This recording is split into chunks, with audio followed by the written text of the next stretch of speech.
Hello, and welcome. I'm so glad you found your way here tonight. Welcome to the Spice Sleeper. Before we begin, I want you to do just one thing for me, and it's the easiest thing in the world. I want you to stop getting ready for sleep and simply begin. There's a difference, and you can feel it. Getting ready is a kind of waiting, and waiting keeps a little light on somewhere in the mind. So let's not wait. Let's just start, softly, right now, together, and let the getting ready take care of itself. Tonight, we're going to Dune, and there's a particular reason I made this one for you. Somewhere out there, soon, the story of Dune is going to continue. The third chapter, Dune Part 3, is coming to the great screens, and it picks up threads that were spun long before, across 2 films and thousands of years of history. And if you've ever felt that you were standing at the edge of that story, hearing the names, Arrakis, the spice, Muad'Dib, the sandworms, and wishing that someone would just sit with you and lay the whole thing out, gently, in order, with nowhere to rush and nothing you have to memorize, then you are exactly where you should be. Because that is all we are going to do tonight. I'm going to tell you everything you need to know before Dune Part 3. Slowly, softly, the whole story so far, from the powers that rule the stars, to a boy named Paul who walks out into the desert and becomes something the entire universe will come to fear and to worship. Everything that comes before, laid out like a long, quiet road, so that whenever that next chapter begins, you'll already understand it in your bones. But here is the gentle secret of a night like this. You do not actually have to remember any of it. That's not really why you're here, and we both know it. There will be no quiz at the end, no test in the morning. I promise. If you follow the whole thing, wonderful. You'll walk away knowing the world of Dune better than most. And if you drift off somewhere in the middle of the desert and never hear the end, that is even better. Because that means it did exactly what it was meant to do. The story is only the boat. Sleep is the shore. All I want is to carry you gently from one to the other. So wherever you're joining me from tonight, whatever kind of day is finally letting go of you, I want you to know that you've arrived somewhere safe. Maybe today was long and loud and full of small demands, one after another, and you just need somewhere quiet to set it all down. Or maybe you're simply the kind of person who would rather fall asleep to the slow rise and fall of empires and old prophecies and enormous ancient worms turning far beneath the dunes than lie in the dark counting the hours. Either way, you're welcome here, and this was made for you. So let's get you comfortable. Settle in however you like to settle. Feel the weight of the blanket, or the cool of the pillow, whatever is holding you tonight. Let your head grow heavy. Let your shoulders come down from wherever they've been quietly holding on all day, because they have, you know, they've been holding on for hours, and they're allowed to stop now. Let your jaw soften. Let your hands rest and open. There is nothing you need to do with your body now except let it be held. And you don't even have to listen closely.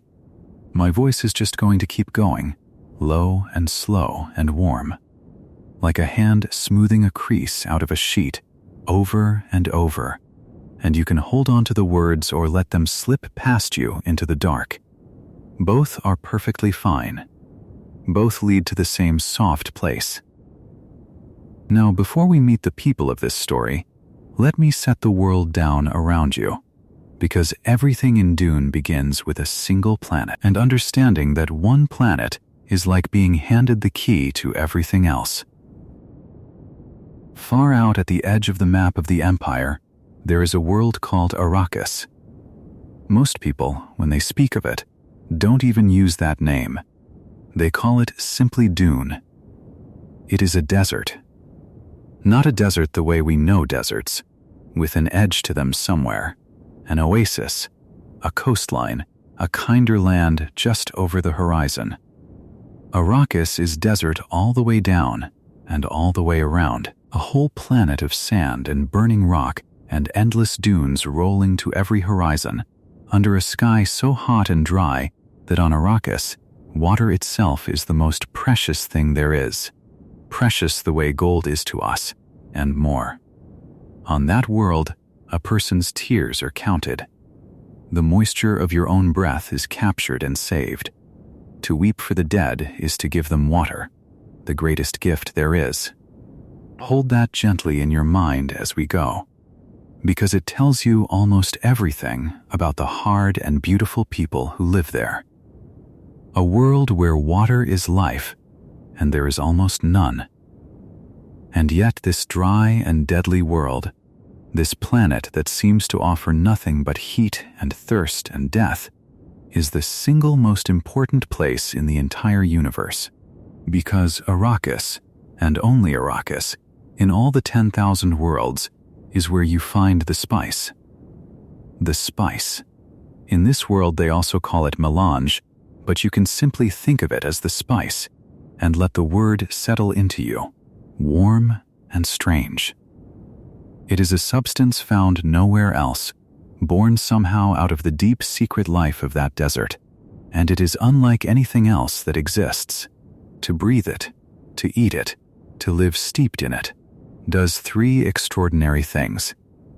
It lengthens human life, so that those who can afford it live far longer than they were ever meant to. It expands the mind, opening doors of awareness and, in some rare people, even a glimpse of what is yet to come. And most important of all, quietly holding the whole civilization together. The spice is what makes travel between the stars possible at all. Without it, the ships could not safely cross the dark between the worlds, and the entire empire, all 10,000 planets, would fall silent and still, and alone each world marooned forever. So sit with the size of that for a moment, in that soft drifting way, not working to understand it, just letting it be true. An entire galaxy-spanning empire, ancient beyond imagining, and all of it, every ship and every fortune and every long life, depends on one substance that comes from one planet, a bitter little desert world at the edge of everything.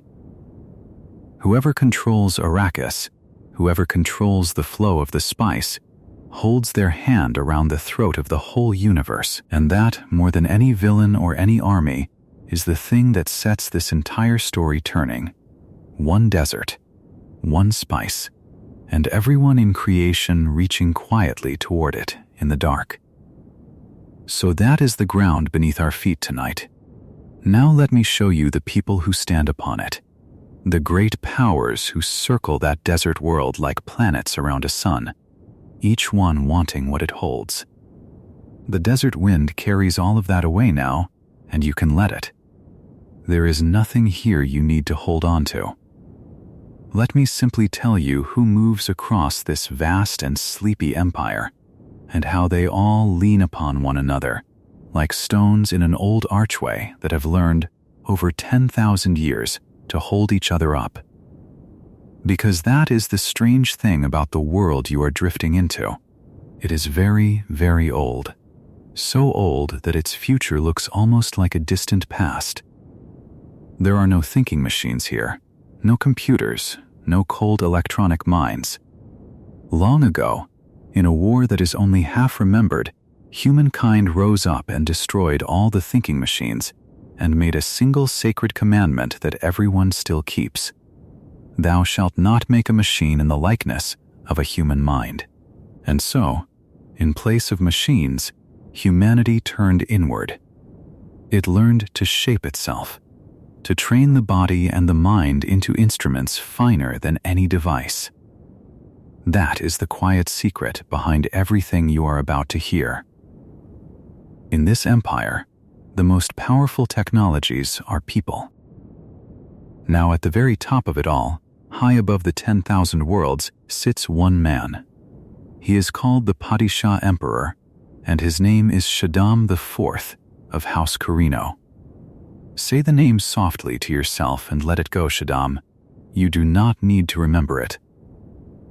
He is the emperor of the known universe, and every noble family, every planet, every fleet of ships owes him, in the end, their loyalty. He rules from a world of unimaginable wealth, and he has ruled for a very long time, and like many who have held power for a very long time, he has grown watchful and a little afraid, in the way that powerful men become afraid of anyone who might rise too high. And the emperor is not alone in his strength. He commands an army unlike any other, a legion of soldiers so feared that their very name makes the great houses go quiet. They are called the Sardaukar. Picture them only faintly, as shapes in gray, for you do not need to see them clearly to sleep. They are warriors raised on a terrible prison planet, a world so cruel and so scorching that only the hardest survive childhood there. And those who survive become something more than ordinary soldiers. They are fanatics. They are disciplined beyond reason. For generations, no force in the empire could stand against them, and so the emperor keeps them close, his hidden fist, the true source of his power over all the proud families below him. Remember only this soft idea as you breathe out. The emperor sits at the top, and behind him stand the Sardaukar, and below the emperor, spread out across the galaxy like a great slow constellation, are the noble families. They are called the Great Houses, and together they form an assembly with an old and gentle-sounding name, the Landsraad. Let that word settle over you, the Landsraad. It is simply the gathering of all the noble houses, the Council of the Highborn, where the ruling families of the empire have a voice. Each house is like a royal family of old, and each one holds a planet, or several planets, as its domain. They have their own soldiers, their own colors, their own long histories of pride and grudge and honor. Some are ancient and dignified. Some are cruel. Some are barely holding on. And the Landsraad is the place where all of them together can balance against the emperor, because no single house could ever stand against him alone, but all of them speaking as one, that is a power even an emperor must respect. So already you can feel the shape of it, can't you? The emperor above, the houses below, each one watching the others, each one watching the throne. A balance, a quiet, endless, careful balance. Now let me tell you about a stranger power, one that does not sit in any council or command any visible army, and yet reaches into every court in the empire. They are a sisterhood, an order of women, very old, very patient, who have spent thousands of years mastering the deepest secrets of the human body and the human mind. They are called the Bene Gesserit. Whisper it once and let it drift. The Bene Gesserit. To the ordinary people of the empire, they are half legend, sometimes trusted as advisors, sometimes feared as witches. Because these women can do things that seem impossible.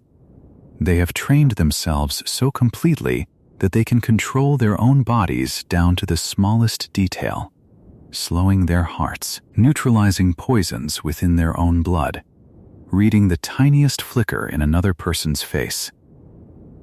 They can tell, almost always, when a person is lying. They call this truth-saying, and they listen to the truth beneath your words the way you might listen to a stream beneath ice. And they have one more gift. The strangest of all, a gift that runs like a low note through everything that is about to happen. They can command with their voices. When a Bene Gesserit chooses, She can pitch her voice in a certain way, find the exact tone that slips past a person's will, and simply tell them what to do, and they do it. They call it the voice. Imagine being told to be still in a voice you cannot disobey, a voice that reaches past your thinking mind and touches something older. That is the voice, and you will meet it again before this story is done. For centuries, the sisterhood has placed its women in the courts of the great houses, as trusted advisors, as teachers, and as wives to the great lords. And so, in nearly every palace in the empire, at the shoulder of nearly every powerful man, there stands a Bene Gesserit woman, calm and watchful, saying little, missing nothing. They do not rule openly. They have no throne, no fleet, no planet of their own. But they whisper in the ears of those who do, generation after generation, quietly steering the course of history the way a hand can steer a great ship with only the smallest pressure on the wheel. And they are steering towards something. This is the deepest secret of the Bene Gesserit, and I will tell it to you gently because it is the seed from which the whole story grows. For thousands of years, the sisterhood has been running a breeding program. That is a cold way to say it, but that is what it is. Across countless generations, they have guided which noble families marry which, choosing bloodlines the way a patient gardener chooses which flowers to cross, keeping careful records that stretch back into the deep past, all of it moving toward a single distant goal. They are trying to bring into the world a particular person, a being who has never existed, a man who could do everything the sisterhood can do, and more, a mind that could reach across space and time, that could look into places even they cannot go, that could hold the past and the future together in a single gaze. They have a name for this being they are trying to create. They call him the Kwisatz Haderach. You do not need to hold that name either. Let it pass through you like a word in a dream. Only keep the soft shape of the idea, a sisterhood, waiting across the ages, for the one they have been trying to bring into the world. And here I want to introduce you, very gently, to one woman among them, because she matters more than she yet knows. Her name is Lady Jessica. She is Bene Gesserit, trained in all the ways of the sisterhood, in the voice and the truth-saying and the deep control of the body. But Jessica is also a woman in love. She was given to a certain nobleman, a duke, as his concubine, his bonded partner, the mother of his son, and though the sisterhood expected her to obey their careful plans, Jessica loved this man, Duke Leto, in a way the sisterhood never asked for and never wanted. Hold her in your mind for just a moment, softly, a woman with extraordinary powers and a very human heart, standing at the shoulder of the man she loves, carrying a secret that will change everything. We will return to her. For now, let her rest at the edge of the story, like a candle left burning in another room.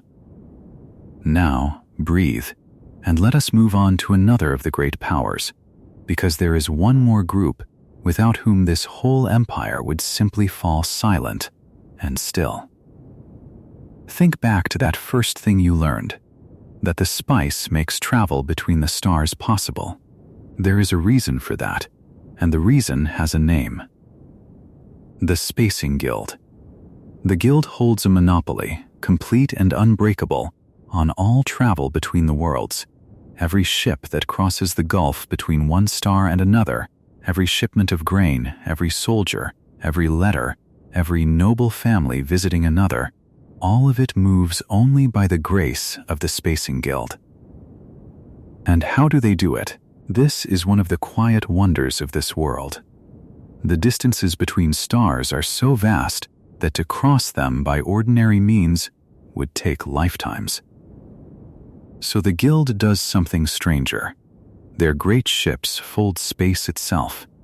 They travel from one place to another without truly crossing the distance in between, the way you might fold a long piece of cloth so that two far apart points come to touch.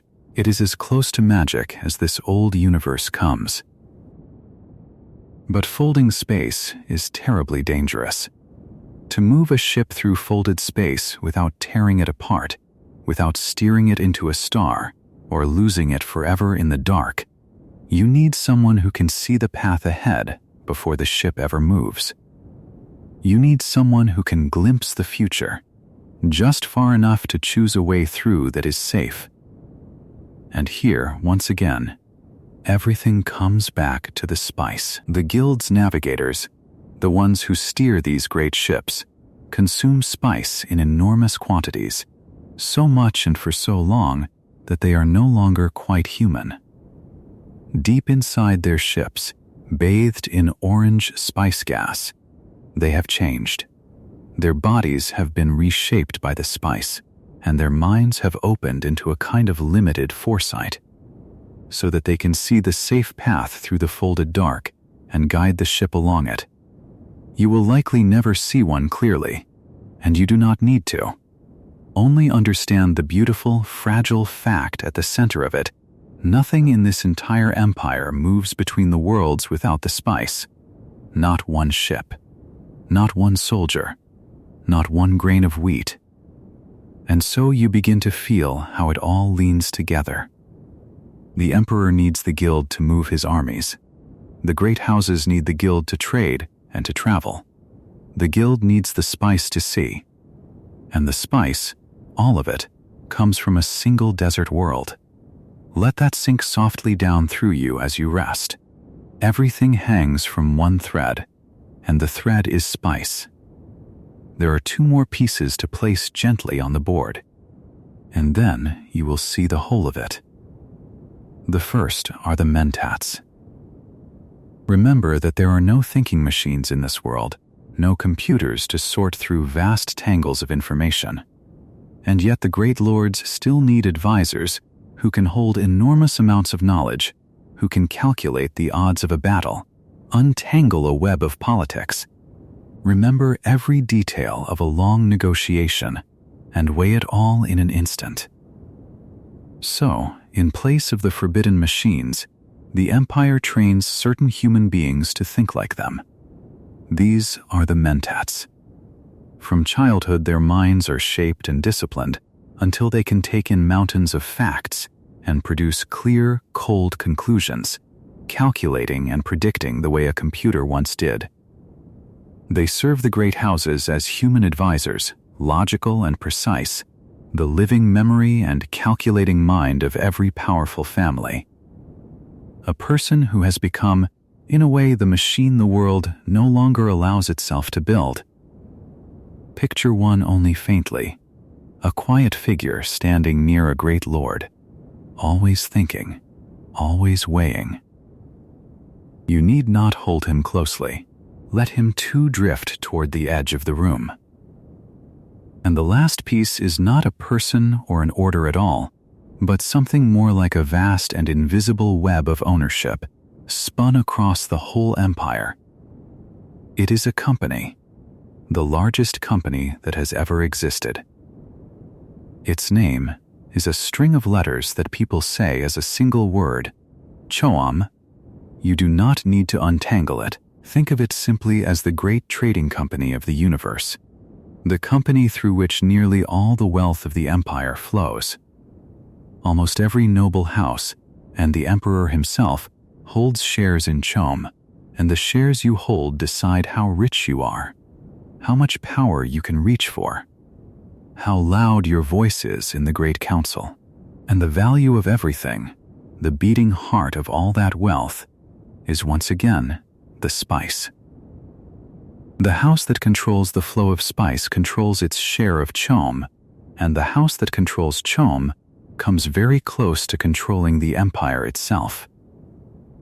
So the spice is not only the fuel of travel and the key to long life and the opener of minds. The spice is money. The spice is the deepest current of power in the entire world.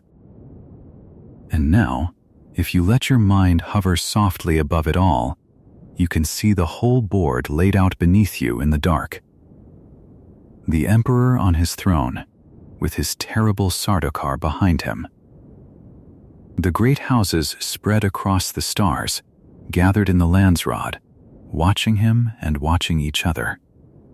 The Bene Gesserit sisterhood moving quietly among them all, whispering, waiting, breeding across the centuries toward the one they long to bring into the world.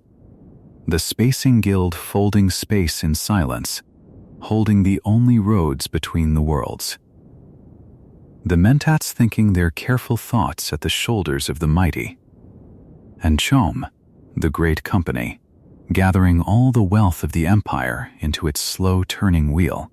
Every one of these powers balanced against the others, none of them able to stand alone, all of them held in place by that careful, ancient, endless tension.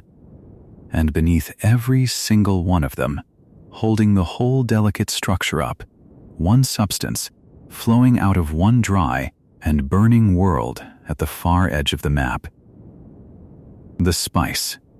Always, in the end, the spice. There is a beauty in how fragile it is, and you can feel it now in that drowsy, drifting way, the way you feel the shape of a thing just before sleep.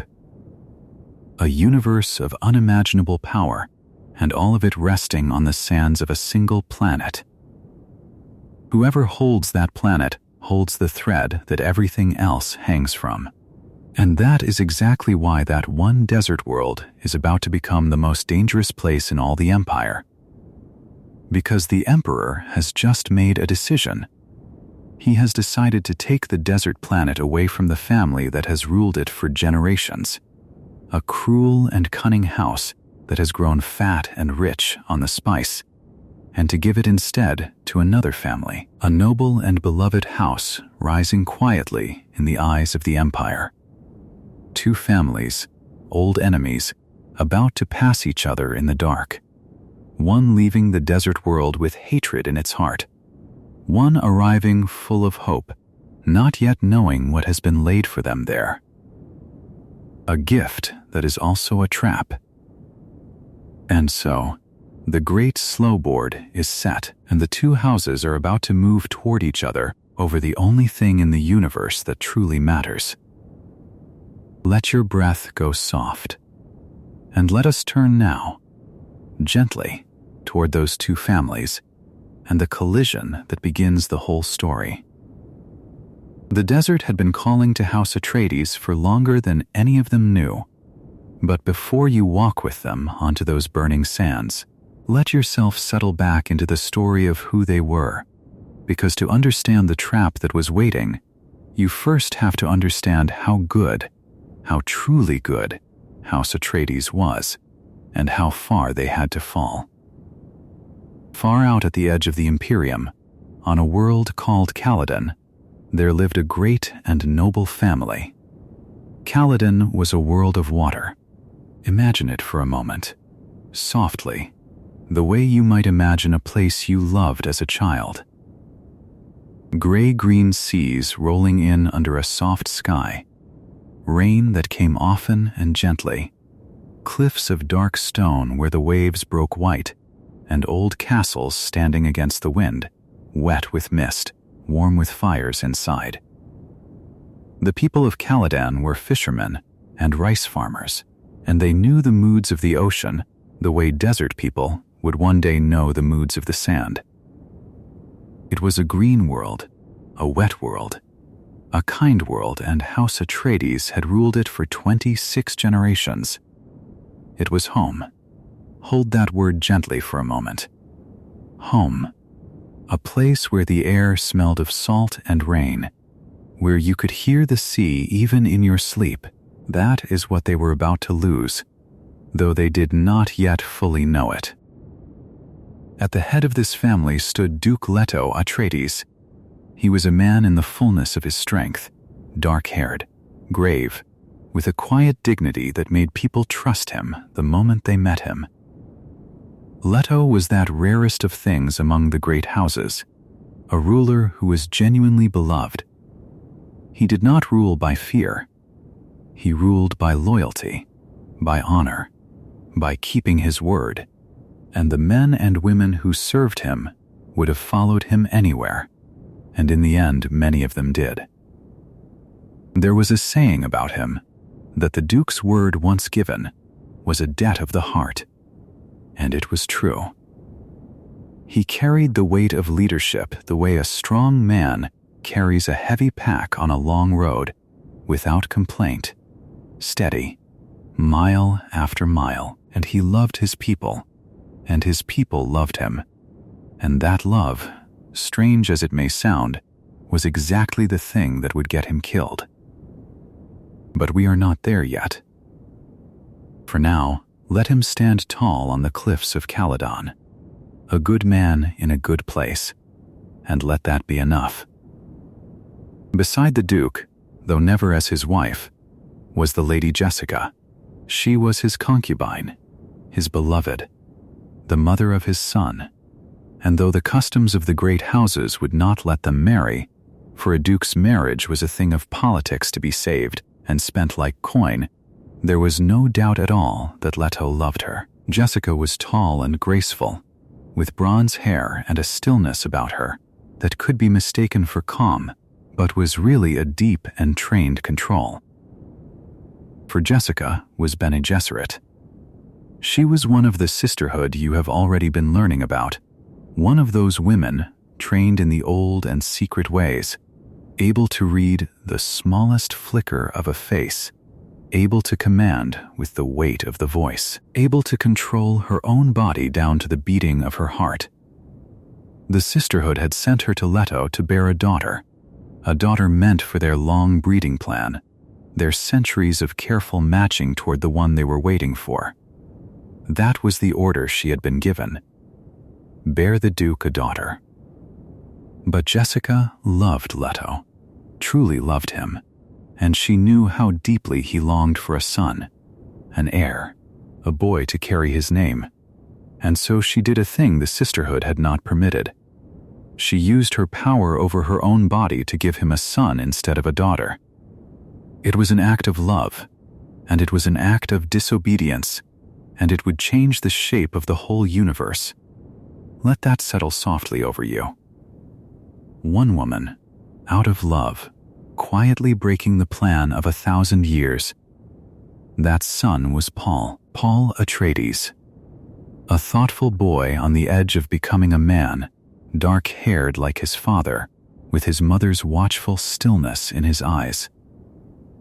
We will come back to Paul, because Paul is the heart of everything, but first let his family gather around him, the men who taught him and guarded him and loved him, for these are names you will want to hold, gently, as the story goes on. There was Duncan Idaho, the swordmaster, the finest blade in the service of the Atreides. Duncan was bold and warm and full of life, quick to laugh, quicker to fight, and he loved Paul like a younger brother. Of all the Duke's men, Duncan was the one Paul was closest to, the one who ruffled his hair and traded jokes with him, and treated him not as a young lord to be bowed to, but as a friend. Remember Duncan's warmth. Remember the way he made Paul laugh. It will matter later how much that warmth was loved. There was Gurney Halleck, the War Master, a scarred and craggy man with a wound down one side of his face, an old inkvine scar from years of Harkonnen cruelty, for Gurney had suffered under the Harkonnens and hated them with a clean, deep hatred. But Gurney was more than a warrior. He was a troubadour, a singer, a man who carried a 9-string baliset wherever he went and could pull music out of it soft enough to break your heart. He would drill Paul in the fighting arts, hard, without mercy, saying that the slow blade penetrates the shield, teaching the boy that a man must be ready to fight on any day, in any mood, whether the mood to fight was on him or not. And then that same evening, he might sit by the fire and sing an old sad song about hills far away. War and music in the same rough hands. That was Gurney Halleck. There was Thufir Hawat, old and sharp-eyed, the Mentat. You remember the Mentats, the human computers, the men trained to think with the cold, clear power of a machine, because thinking machines themselves were forbidden. Thufir had served the Atreides for 3 generations. He had known Leto as a boy, had known Leto's father before him. He was the master of assassins, the keeper of the family's secrets and the guardian against its enemies, always calculating, always turning the possibilities over in his mind, always asking who might be moving against them in the dark. He loved Paul, in his dry old careful way, and he had helped to train the boy in the ways of the Mentat, teaching him to observe, to remember, to reason. If anyone could see the trap coming, you would think it would be Thufir Hawat. Hold that thought gently, and we will return to it, because even the sharpest mind can be blinded when the betrayal comes from a place no one thought to watch. And there was Dr. Wellington Yueh, a quiet, gentle man, a physician, marked on his forehead with the black diamond tattoo of the Suk School, the highest and most trusted school of doctors in all the Imperium. For the Suk doctors underwent something called imperial conditioning, a deep and supposedly unbreakable training that made it impossible for them to take a human life. To wear that diamond tattoo, to be a Suk doctor, was to be beyond suspicion, more trusted than a man's own blood, for everyone knew a Suk doctor simply could not do harm. Dr. Yueh tended the family's health, and he was fond of Paul, and he taught him too, small, quiet lessons, and there was a sadness in him that no one asked about. Remember the diamond on his forehead. Remember that he could not be doubted. There is nothing you need to do with that knowledge tonight, nothing to solve or to fear. Just let it rest at the back of your mind, the way a small worry rests when you are almost asleep. So that was House Atreides. A beloved duke, a loving and secretly disobedient lady, a thoughtful son, and around them a circle of loyal men, warrior and singer and thinker and healer. They were rising in the world. Their name was spoken with respect across the Landsraad, the great council of noble houses. Their soldiers were becoming famous, for the Atreides had learned to fight the way certain hardy desert peoples fought, fierce and disciplined and unafraid. And men had begun to speak of Atreides' desert power, of a fighting spirit that could not be broken. And that reputation, that rising fame, that love the people bore them, was the very thing that doomed them. Because far away, on the golden throne of the universe, the Emperor was watching House Atreides grow strong, and the Emperor was afraid. Now let your mind turn, slowly, to a very different place. Leave the gray-green seas of Caladan behind.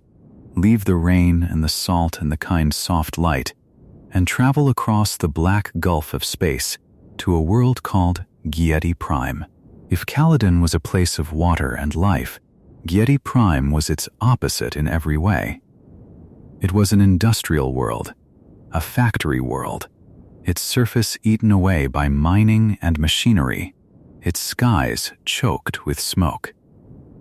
And it turned beneath a strange and terrible sun, a black sun, a sun whose light fell hard and colorless, draining the warmth out of everything. So that on Giedi Prime even daylight looked like something dead.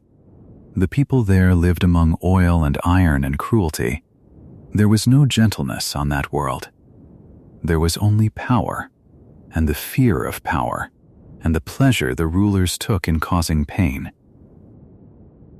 And the ruler of Giedi Prime was the Baron Vladimir Harkonnen. Let yourself see him, though he is not a soft thing to look upon. The Baron was enormous, a vast mountain of a man, so heavy, so bloated with his own indulgence, that his body could no longer carry its own weight.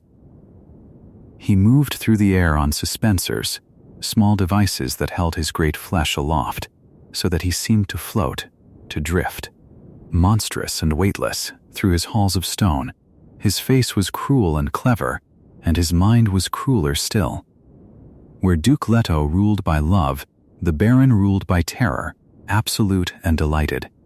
He was patient, and he was cunning, and he took a real and shining pleasure in the suffering of others.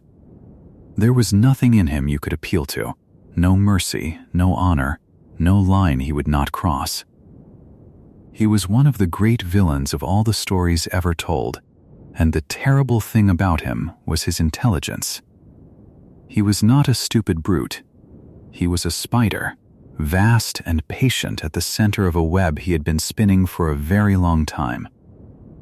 Around the Baron were his two nephews, the heirs of his house. The elder was Rabban, called the Beast, a big, brutal slab of a man, loud and violent and not very clever, the kind of ruler who solves every problem by crushing it. The Baron used Rabban the way you might use a hammer, for the crude work, the work of terror, and we will see soon enough what Rabban does with a hammer in his hand. And the younger nephew was Fade Rautha, and Fade was a different thing altogether. Where Rabban was a blunt instrument, Fade was a blade, young and sleek and beautiful and utterly without conscience, a fighter of deadly skill and a mind as sharp and cold as the Baron's own. The Baron kept Fade back, held him in reserve, the way a careful gambler keeps a hidden card. Fade was the favorite, the one the Baron was grooming, the one meant to step forward at just the right moment and be loved, be admired, be seen as the savior of a suffering people. Keep the name Fade Rautha somewhere quiet in your mind. You will meet him again when it matters. And here is the thing you must understand about the Harkonnens, the thing that ties them to that desert world we are traveling toward. For 80 years, House Harkonnen had ruled Arrakis. For 80 years, the spice had been theirs. All that wealth, all that power, everything the melange gave to those who controlled it, had flowed into Harkonnen hands, and they had grown obscenely, unimaginably rich upon it. 80 years of harvesting the sand, 80 years of working the desert people to death, 80 years of ruling by whip and fear and the casual taking of lives.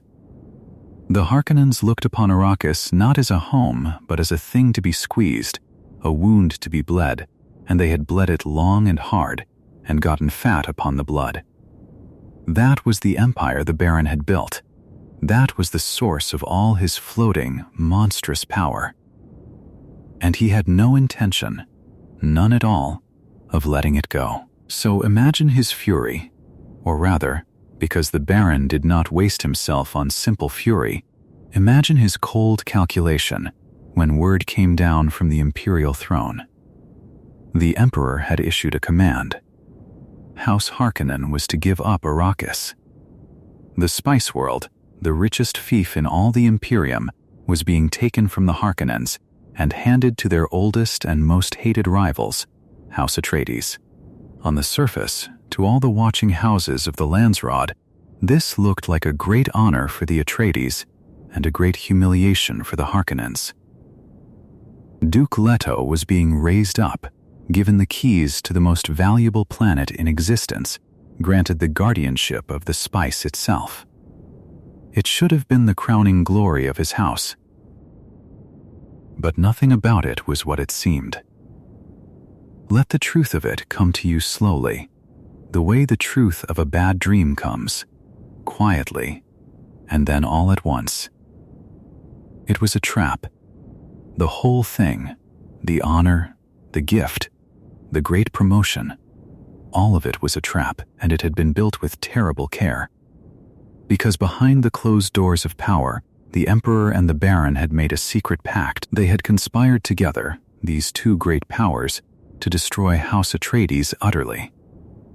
The Emperor had grown afraid of Duke Leto, afraid of how beloved he was becoming, afraid of that desert power his soldiers had learned, afraid that this honorable, popular man might one day rally the other houses and reach for the throne itself.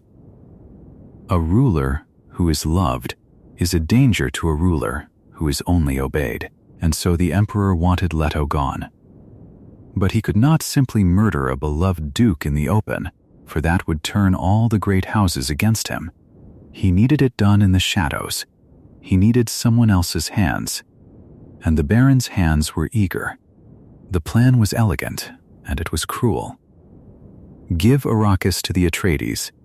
Make them leave their safe green world, their castles and their seas, and travel to the open desert where they had no roots, no fortress, no history, no place to hide. Let them settle into a world the Harkonnens knew, like the inside of their own hands. A world still full of Harkonnen traps and Harkonnen spies and Harkonnen hatred. And then, when the Atreides were exposed and far from home, strike, destroy them. And to make the blow certain, the Emperor would lend his own hidden hand, his Sardaukar, those terrible soldier fanatics you have heard of, the deadliest fighting force in the universe, dressed in Harkonnen black so that no one would ever know the Emperor had been part of it. Two great powers, joined in secret, aiming everything they had at one good family. That was the gift. That was the honor. A beautiful box, wrapped in glory, with death folded quietly inside. And here's the part that will sit heaviest with you as you drift. The Atreides knew. Not everything, not the shape of every trap, but Leto knew, and Thufir knew, and even Paul could feel it, that this gift was too rich, this honor too sudden, this promotion too convenient. They knew, almost certainly, that they were walking into danger. Leto said as much to his son, plainly, that the spice must flow, but that Arrakis would try to kill them, that the trap was real, and they were stepping into it with their eyes open. And yet they could not refuse. That is the cruelty of it.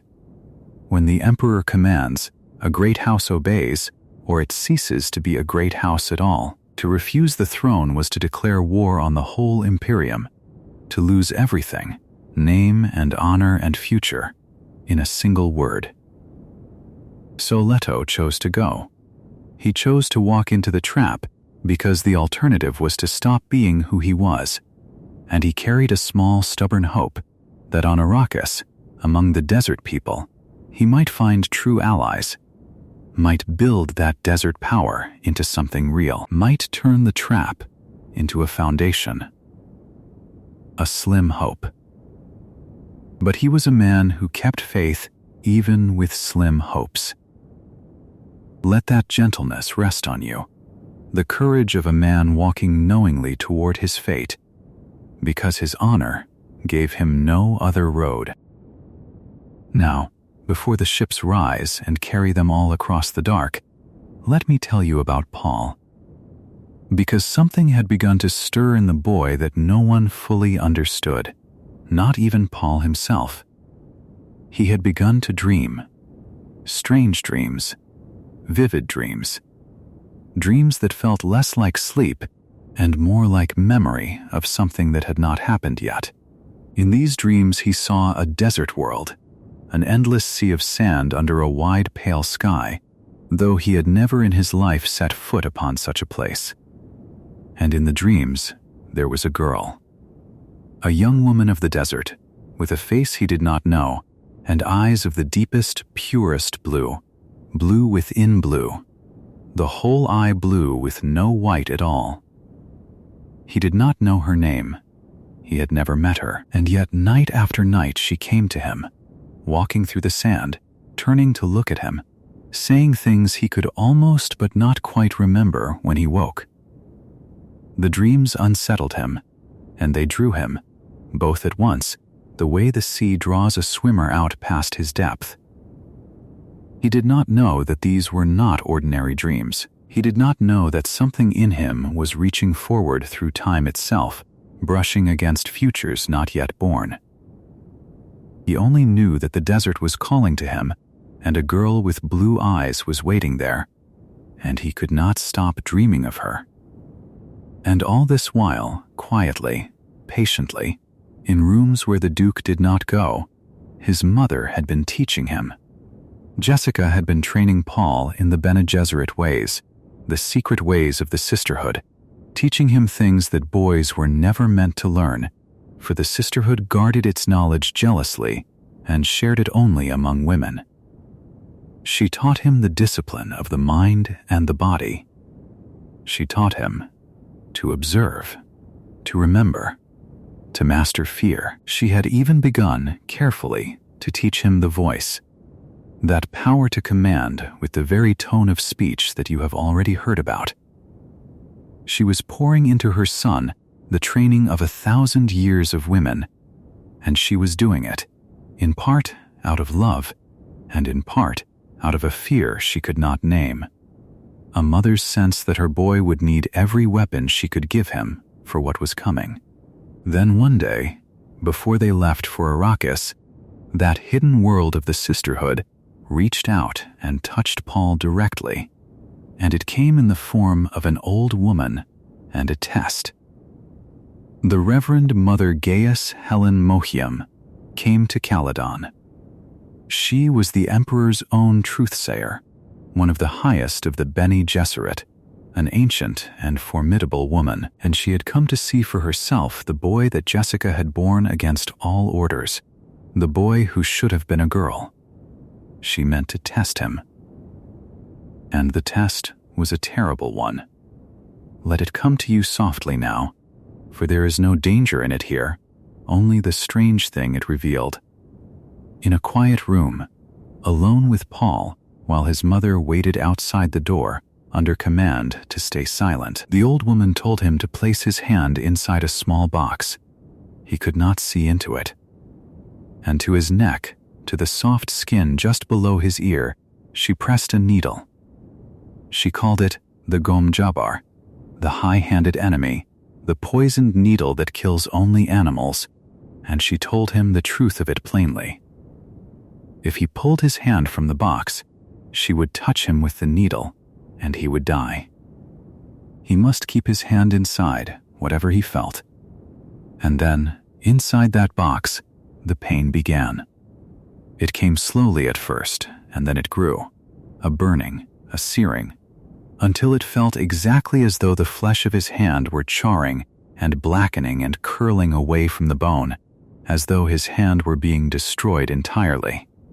Every animal instinct in him screamed to pull away, to save himself, to yank his ruined hand out of that box. But there was the needle at his neck, and there was his mother's training deep inside him, the litany against fear, the words she had taught him to say in the dark. I must not fear. Fear is the mind killer. Fear is the little death that brings total obliteration. And so Paul held. He held his hand in the box while it seemed to burn away to nothing. He held through pain that would have broken almost anyone, held because a human being can master its own flesh, can override even the deepest animal terror with the higher will, while an animal, caught in a trap, will chew off its own leg to escape. And when at last she told him to withdraw his hand, it was whole. Unburned, unmarked. The pain had been an illusion, nerve induction, pain without injury, a pure test of whether he could stay human under torment, whether he could hold the animal in him still by the power of his mind. He had passed. He had held longer, the old woman admitted, than she had ever known any child to hold, and she looked at him, this boy who should not exist, and something moved behind her ancient eyes, something between hope and fear. Because the test proved that Paul was not merely a boy, not merely a young lord of a doomed house. It proved that he might be something more. That he had within him the makings of something the sisterhood had no easy word for, a fully awake and human thing, perhaps even the beginning of the one they had been breeding toward for 1,000 years, the one they called by a name you will come to know. The old woman warned Jessica, coldly, that they had tampered with a plan too vast for them to understand, that the boy and the mother had done a dangerous thing simply by existing. And then she left. But the seed was planted now, in all your minds and in the story itself. Paul Atreides was more than he seemed. The dreams, the training, the test, all of it pointed to the same quiet, enormous truth. This thoughtful boy from the water world was walking toward something no one, not even the 1,000-year sisterhood, could fully foresee. And so, the day came at last to leave. The great ships of the Spacing Guild descended, and House Atreides gathered up its life, its people, its soldiers and servants, its swordmasters and singers, its mentat and its doctor, its duke and its lady and its dreaming son, and left the gray-green seas of Caladan behind them forever. Let yourself feel, softly, the weight of that departure, a whole family and everything they loved rising up off a kind and rainy world, and crossing the black emptiness between the stars, carried toward a planet of endless sand. They were going with their eyes open. They were going into a trap they could see and could not avoid. And ahead of them, growing larger in the dark, turned the desert world itself, Arrakis, Dune, the place of spice and worms and secret peoples, the place where Paul's dreams were waiting to become real. There is nothing you need to carry into what comes next. Just let them arrive. Let the ship come down through that dry and shimmering sky, and let us go with them, gently, down onto the burning sand, to meet the desert and the people who live there, and the fate that had been prepared for House Atreides on the world called Dune. The desert took the family in slowly, the way a great open hand closes around something small. When the Atreides ships came down through the pale sky of Arrakis, they landed at Arrakeen, the old fortress city that would now be their home. It was a city of stone and heat, ringed by high walls, its towers looking out over an ocean that was not water at all but sand, endless, rippling, golden and gray, stretching to every horizon and beyond. You would have felt the heat before you felt anything else. It pressed down from a sun that never seemed to soften, and the air was so dry it drank the moisture from your lips, from your eyes, from your very breath. On Arrakis, water was the most precious thing there was, more precious than gold, more precious than the spice itself, some would say. And so the whole life of the place was shaped around keeping water, saving water, never letting a single drop escape into the thirsty air. The people of the desert wore stillsuits for this reason, and it is a quiet, strange thing to think about as you drift toward sleep. A stillsuit was a garment that wrapped the whole body, close and careful, and its purpose was to catch everything the body gave off, the sweat, the breath, even the water in the smallest waste, and to clean it, and to gather it, and to give it back to the one who wore it, sip by sip, through a little tube near the mouth. To live in the deep desert was to drink your own moisture again and again, to become a closed and careful world of your own, losing almost nothing. The Fremen, the native people of Arrakis, were so skilled at wearing these suits that a good one, well fitted, would lose only a thimbleful of water in a whole day. The off-worlders who came to rule the planet never learned this skill so well. They always leaked. They always thirsted. The desert always knew them for strangers, And the Fremen themselves, you should hold them in your mind gently, because they matter more than anyone yet understood. The great powers of the Imperium looked at the Fremen and saw only scattered bands of desert wanderers, poor and ragged, hiding out in the rocks and the deep sands, hardly worth counting. The Harkonnens, who had ruled Arrakis before the Atreides came, had hunted them for sport and dismissed them as vermin. But that was a blindness, and a dangerous one. The Fremen were many, far more numerous than anyone guessed. They were hard and patient and unafraid of death. They knew the desert the way you know your own heartbeat, without thinking, all the way down. And in their old stories they carried a quiet, waiting hope, a belief that one day a voice from the outer world would come to lead them, to change the very face of their dry planet and make it green. Their eyes, from a lifetime of breathing the spice that filled the air of Arrakis, had turned a deep and total blue, blue within blue, with no white at all. When you saw those eyes watching you from the shadow of a hood, you were looking at people who had already outlasted every ruler who ever thought he owned their world. Duke Leto understood something of this, more than the Harkonnens ever had. He did not want to grind the Fremen down. He wanted their friendship, their trust, their skill, because he could see that whoever had the desert people at his side would have the true strength of Arrakis. And there was one man who stood between the two worlds, a man both sides had to reckon with. His name was Dr. Liet Kynes, and he was the imperial ecologist, the judge appointed by the emperor himself to watch over the changing of power on Arrakis.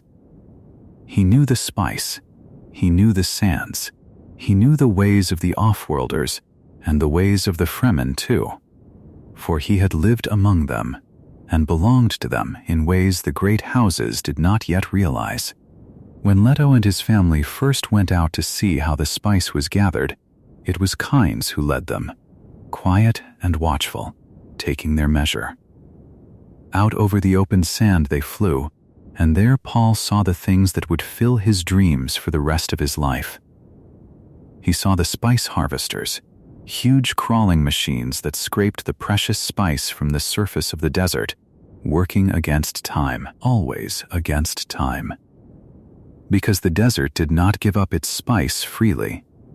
Beneath the sand lived the sandworms, the great makers, creatures so vast that the mind could barely hold them. You would have felt the ground itself begin to tremble before you saw anything at all. Then the sand would rise and part, and a mouth wider than a building would open in the world, ringed with soft light, and the whole desert would seem to pour into it. The worms came for the harvesters, drawn by the sound and the thumping of the machines, and when a worm came, the harvester had only minutes to be lifted away to safety before it was swallowed whole into the deep. On that first day, a harvester was caught with its crew still aboard, the carryall that should have lifted it nowhere to be found. Leto did not hesitate. He turned his own craft down toward the doomed machine and took the men off it himself, all of them, leaving the great harvester and all its spice to be devoured rather than lose a single life. And as they lifted away, Paul looked down and saw the worm rise up whole beneath them, and he breathed in the spice that hung thick in the disturbed air, and something in him began to change. The spice was in everything on Arrakis, in the food, in the air, in the dust that settled on the skin. And in one born as Paul was born, shaped by long generations of careful design, the spice did more than color the eyes. It opened doors in the mind. It stirred a sight that had no name. Paul began to see flashes of things that had not yet happened, faces he had not yet met. A girl with those deep blue eyes who walked through his sleep, and darker things too, half glimpsed, waiting at the edge of tomorrow. He was young and frightened by it, and he did not yet understand what was being wakened in him. But it was already too late to sleep it away, and all this time, though the family did not know it, the trap was closing around them. You must understand that the Atreides had never truly been given Arrakis as a gift. They had been given it as a snare. The Emperor himself feared Duke Leto, feared how the other great houses had come to love and respect him, and so the Emperor had made a secret pact with the Atreides' oldest enemy, the Baron Vladimir Harkonnen. Together they would let the Atreides take Arrakis, and then together they would destroy them there, far from any help, and make it look as though the family had simply failed. Everything about the move to the desert, every open door, every unguarded moment, was part of a plan already written. The family walked into the beautiful, terrible fortress of Arrakis the way you walk into a lovely room without knowing the floor beneath the carpet has been cut away. And the worst of it, the saddest of it, lay inside the household itself. For there was a traitor among the loyal, and he was not a wicked man. His name was Dr. Wellington Yue, the family's own physician, a gentle and learned man whom Leto trusted completely.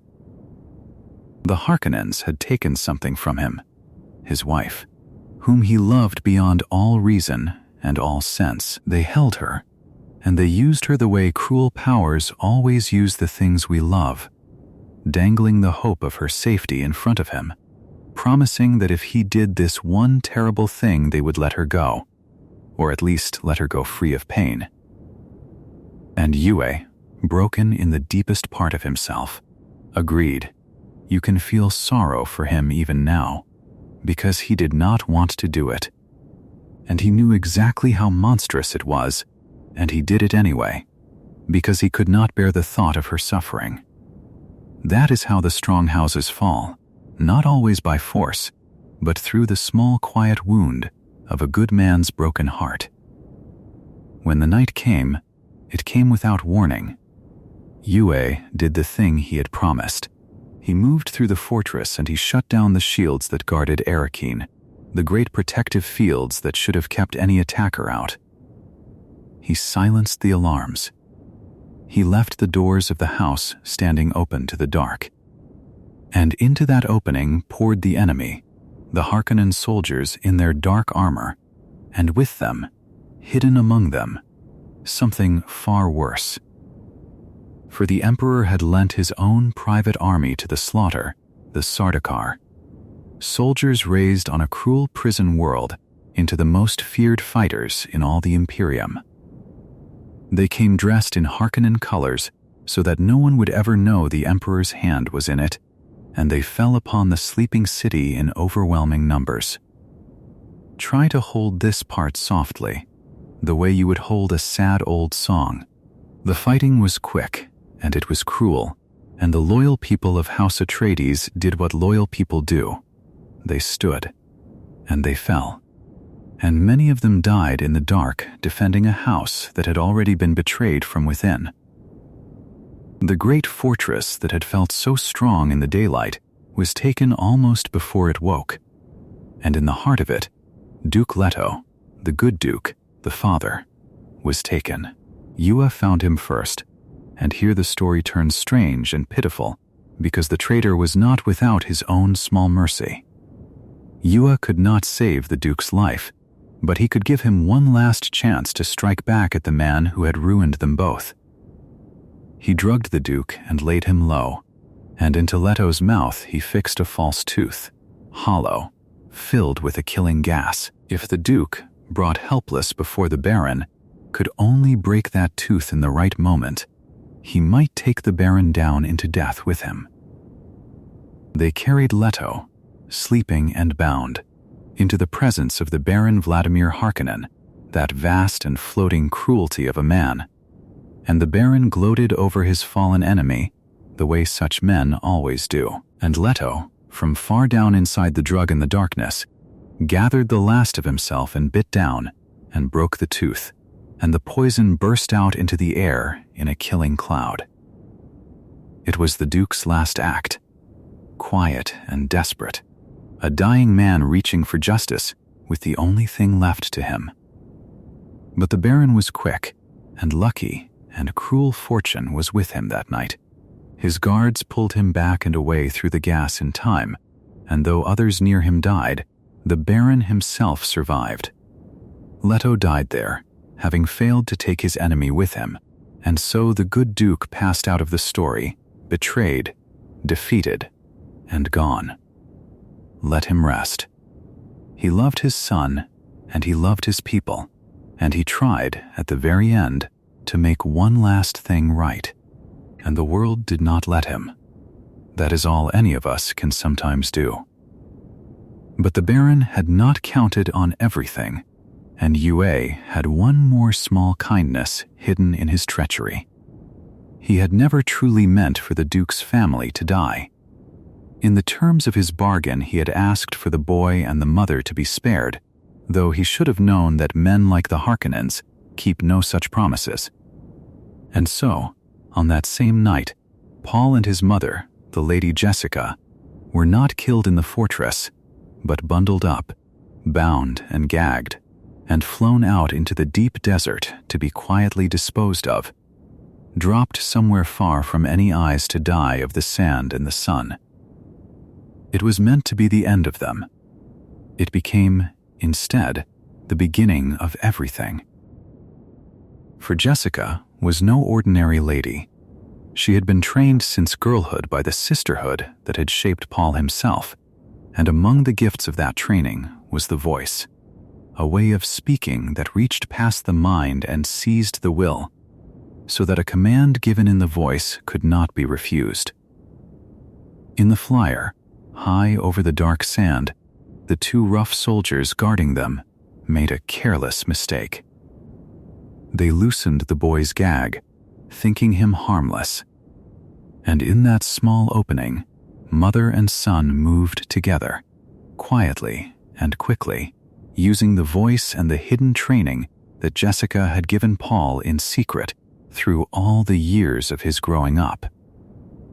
The soldiers were overcome. The danger in the sky passed, and though it was Duncan Idaho and a few other faithful friends who had left them the means to survive, and who fought and searched to bring them out of the desert, in that first terrible hour it was Jessica's voice and Paul's cool young mind that saved their own lives when everything else had been taken from them. So they came down at last into the open desert with almost nothing. A small tent for shelter against the killing day. A little kit of supplies, a bit of water, the still suits on their backs. No house, no guards, no name that meant anything out here, no help within 1,000 miles. Behind them Arrakeen was burning, and their people were dead or scattered. The Lady Jessica, who had been the beloved companion of a duke, was now a fugitive widow crouched in the sand, and Paul, who had been the son and heir of a great house, was now a boy of 15, with the whole weight of a fallen world settling onto his shoulders. Yet out here, in the very place meant to be their grave, something in Paul was coming fully awake at last. The spice was everywhere in the deep desert, thick in the air they breathed, and it worked in Paul now like a rising tide. In the shelter of the little tent, with the cold desert night pressing in around them, the visions came over him in great, overwhelming waves. He saw not one future, but many, 1,000 branching paths spilling out before him like light through a shattered glass. He saw faces and battles and choices, ways things might go, and ways they might not. He saw the girl with the deep blue eyes again, closer now, waiting for him somewhere out in the sand, and he saw, rising up behind all of it, something that filled him with dread. Great armies moving under a green banner, worlds burning, a holy war spreading out across the whole of the stars, carried in his own name, killing in his name, billions upon billions of the dead. All of it somehow flowing from him, from this boy sitting frightened in a tent in the dark. He did not want it. He turned from it with all his heart. But he could feel already the terrible truth that some of these paths were narrowing, and that the desert was pulling him toward a destiny far larger and far darker than any crown his father had ever worn. Jessica held him through the worst of it, this mother alone with a son who was becoming something she did not fully understand, something the sisterhood had reached for across long ages and now half feared. And when the visions ebbed and the night grew still, the two of them sat together in the vast silence of the sand, more alone than you or I have ever been, under a sky crowded with cold and unfamiliar stars.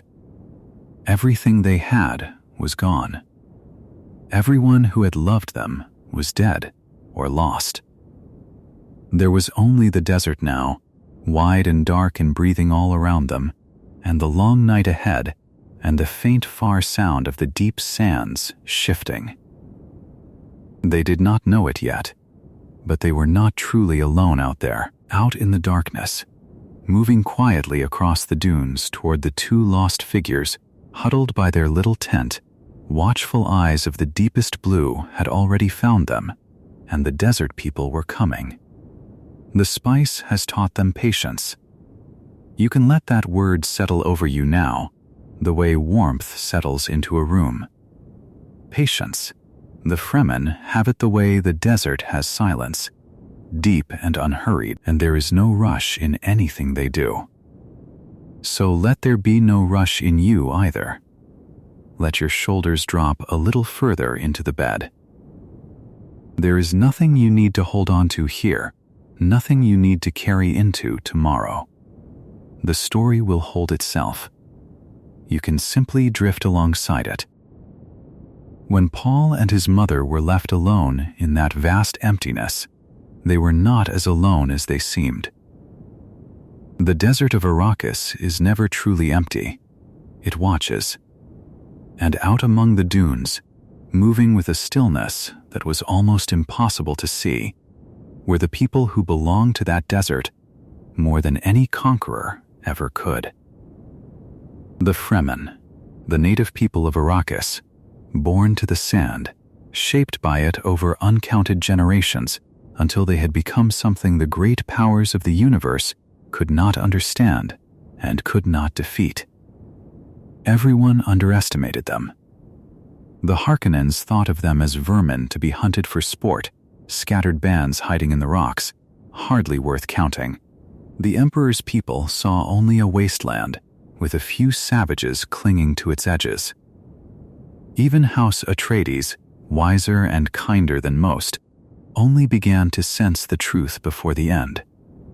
And the truth was this: the Fremen were the strongest fighters in the known universe, and no one knew it.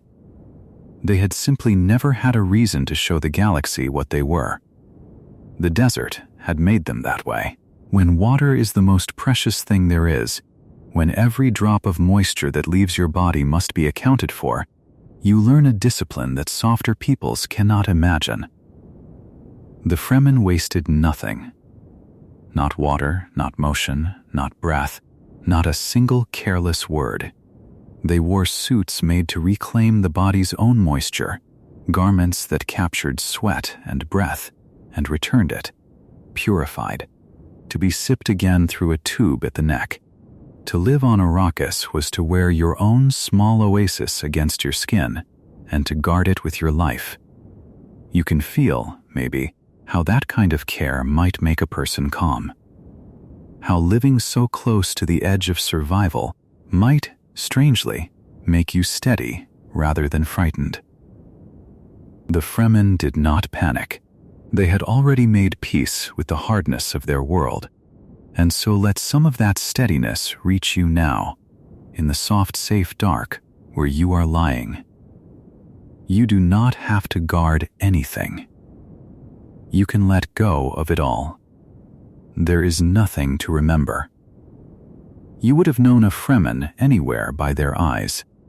A deep, luminous blue, blue within blue, the whites and the color all one shade of that impossible deep ocean hue. It came from the spice, a lifetime of breathing it, eating it, living immersed in it.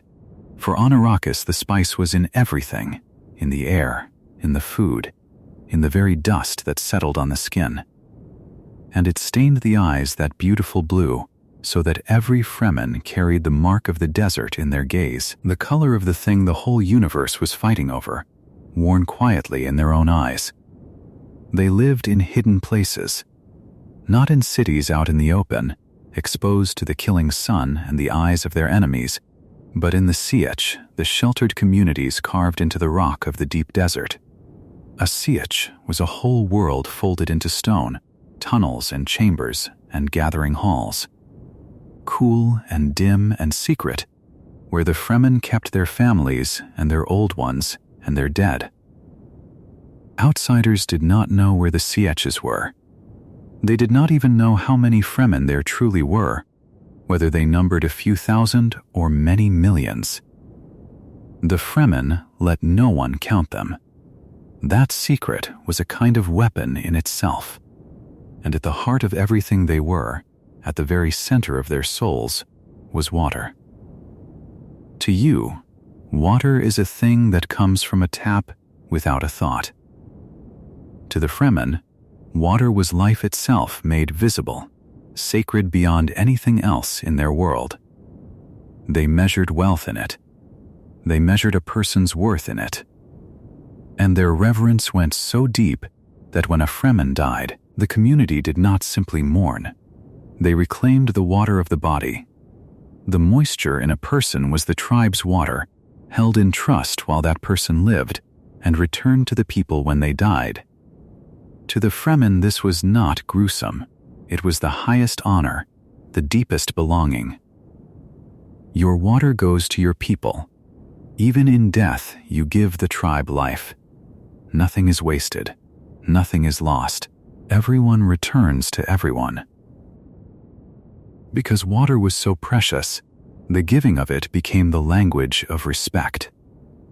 Among the Fremen, to give someone the moisture of your own body was a gift, an offering.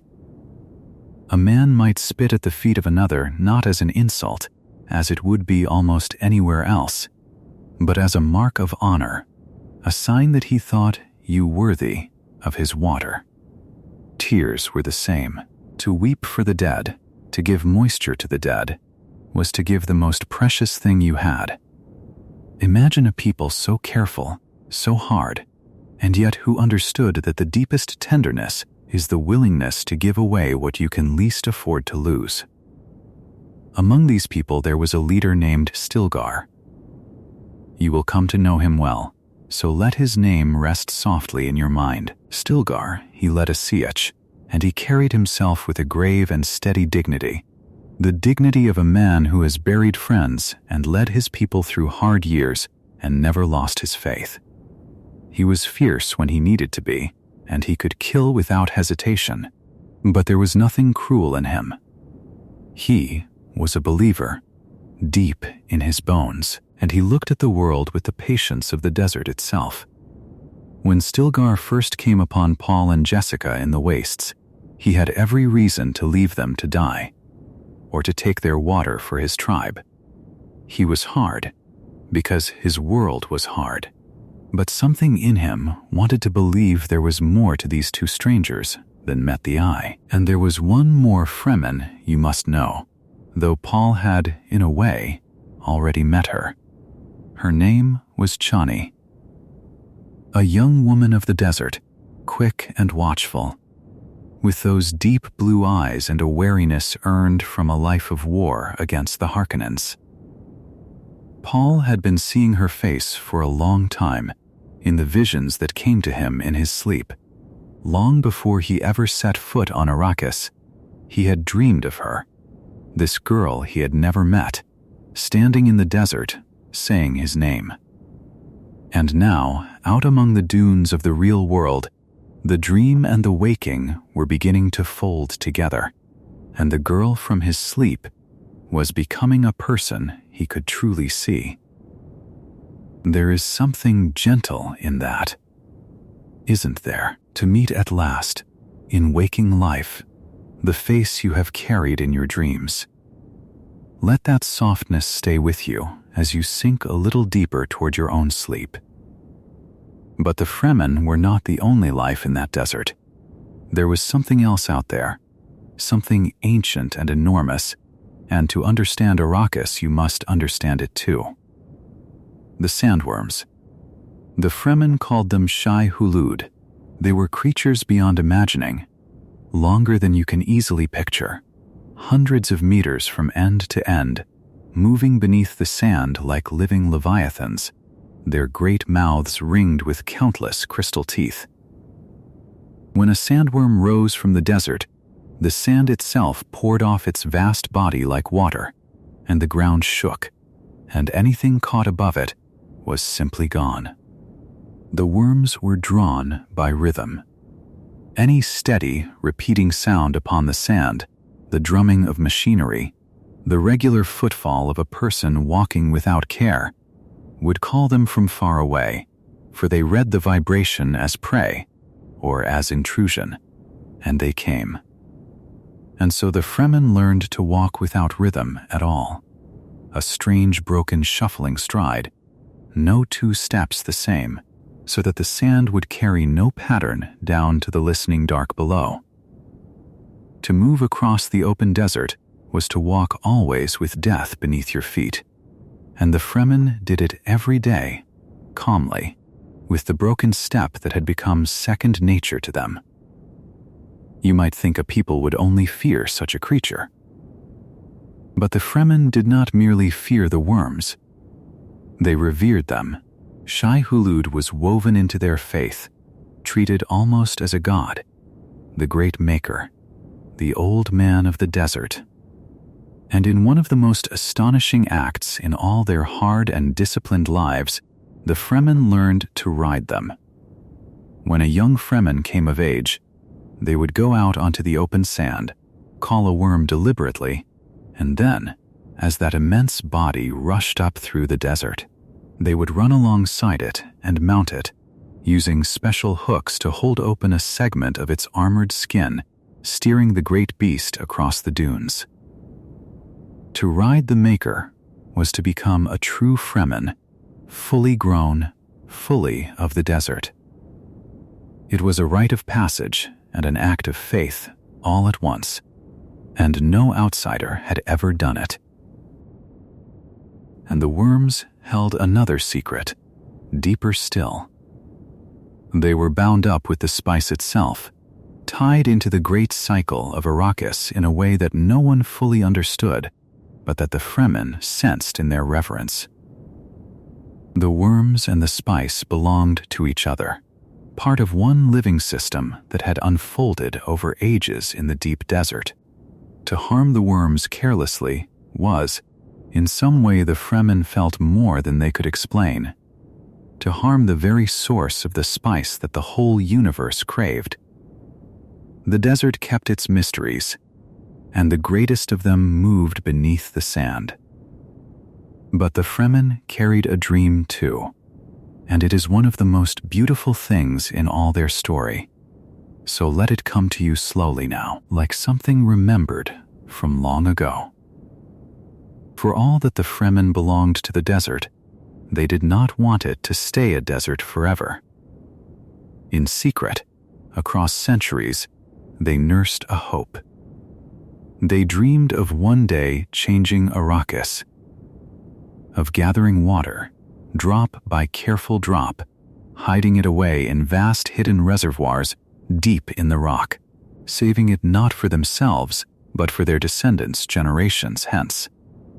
And when enough had been gathered, over lifetimes, over hundreds of years, they would release it and bring water back to the desert and see Arrakis turn green, grass where there had been sand, trees where there had been dunes, open water beneath an open sky, a paradise their great-grandchildren might walk in, though they themselves would never live to see it. This dream had been given shape by a remarkable line of people. There was an ecologist, a planetologist, who had come to understand the deep workings of Arrakis, who had seen how the water and the worms and the spice all fit together, and who had taught the Fremen to believe that their dying world could one day live.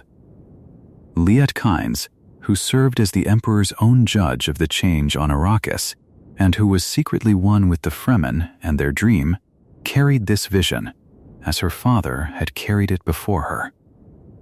It was a science and a faith at once, passed down like a sacred trust, a promise that the hardship of now was the price of a greener tomorrow.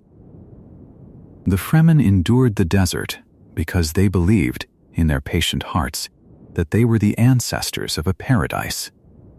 Is that not a gentle thing to hold on to as you drift? That even in the hardest place, people can carry a dream of green.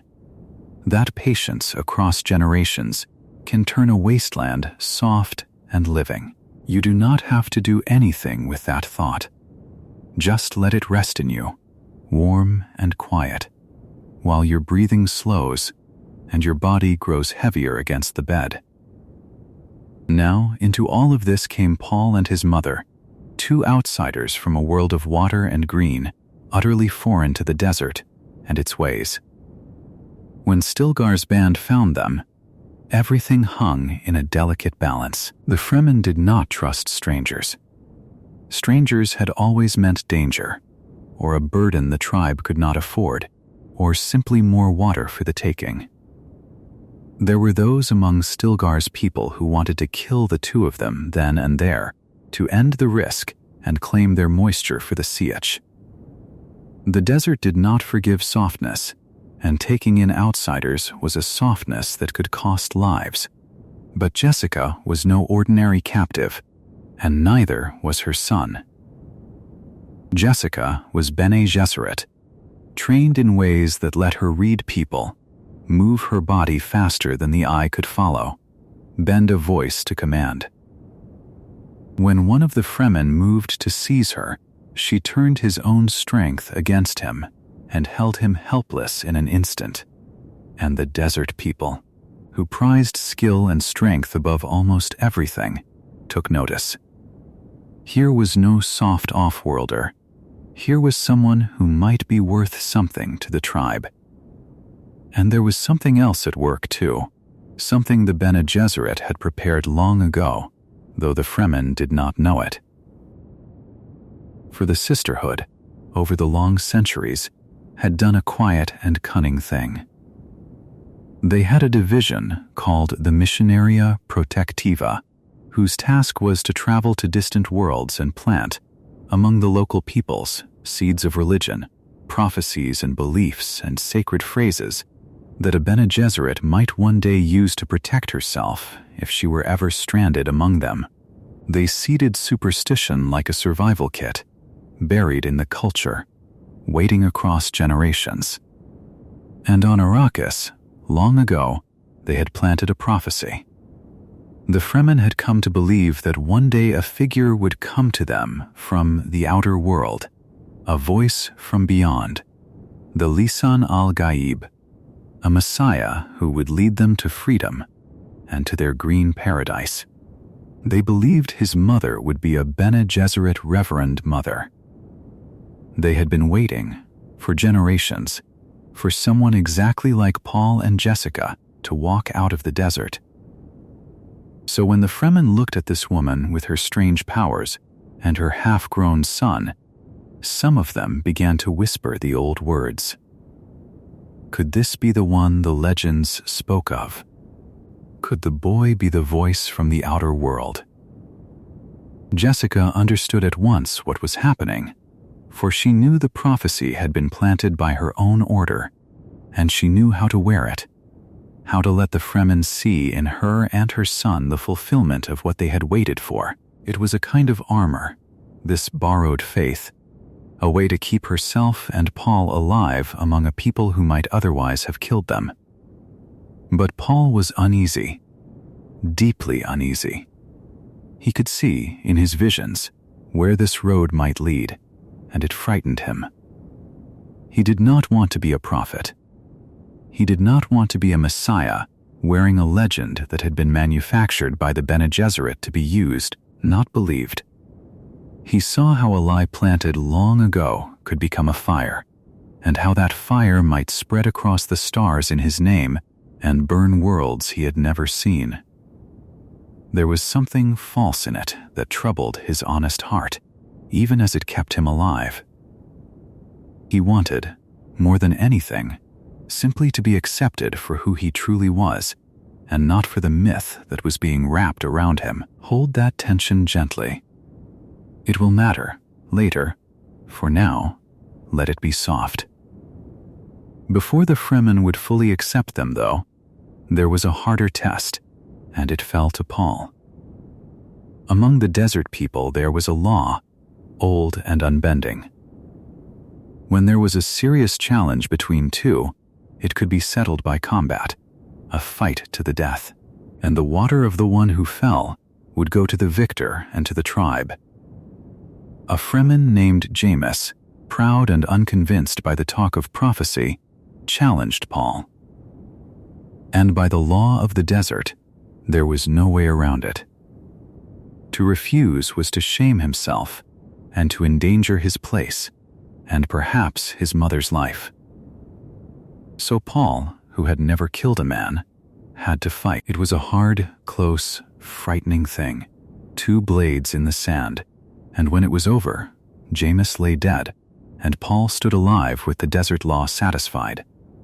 But there was no triumph in him, only a terrible quiet.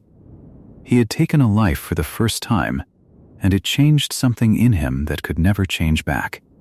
He wept in the Fremen way, giving moisture to the dead, and the Fremen watched and understood, and some of them saw in his grief not weakness, but a kind of depth. He had killed as their law demanded, and he had honored the man he killed. In the strange arithmetic of the desert, he had begun to belong. Jessica, meanwhile, walked a road of her own, one that led deeper into the mysteries of the Fremen than perhaps even she expected. The Sietch had its own reverend mother, an old woman near the end of her long life, and the tribe needed another to carry the sacred memory forward. And there was a way to make one, a way that was also a mortal danger. It was called the water of life, a substance drawn from the sandworms themselves, a poison so deadly it would kill anyone who drank it, unless that person had the training and the power to transmute it within her own body, to change it, in a single act of will, from death into something that opened the deepest doors of the mind. Only a Bene Gesserit could survive it. And only barely. Jessica drank it. She took the poison into herself and, in an agony that carried her to the very edge of death, she transformed it. And in doing so she became a reverend mother of the Fremen, joined to the long chain of memory that stretched back through all the women who had held that role before her. She rose from that ordeal changed, carrying within her now the voices and the lives of generations, fully one of the Fremen in a way no outsider had ever been. And there was one more consequence, quiet and enormous, for Jessica was carrying a child, a daughter, and that unborn girl passed through the water of life within her mother's body and was touched by it and woke, aware, before she was ever born. But that is a thread for later. Let it drift past you for now. And Paul, through all of this, was slowly, truly, becoming one of them. The Fremen gave him names, as they did to those they took in as their own.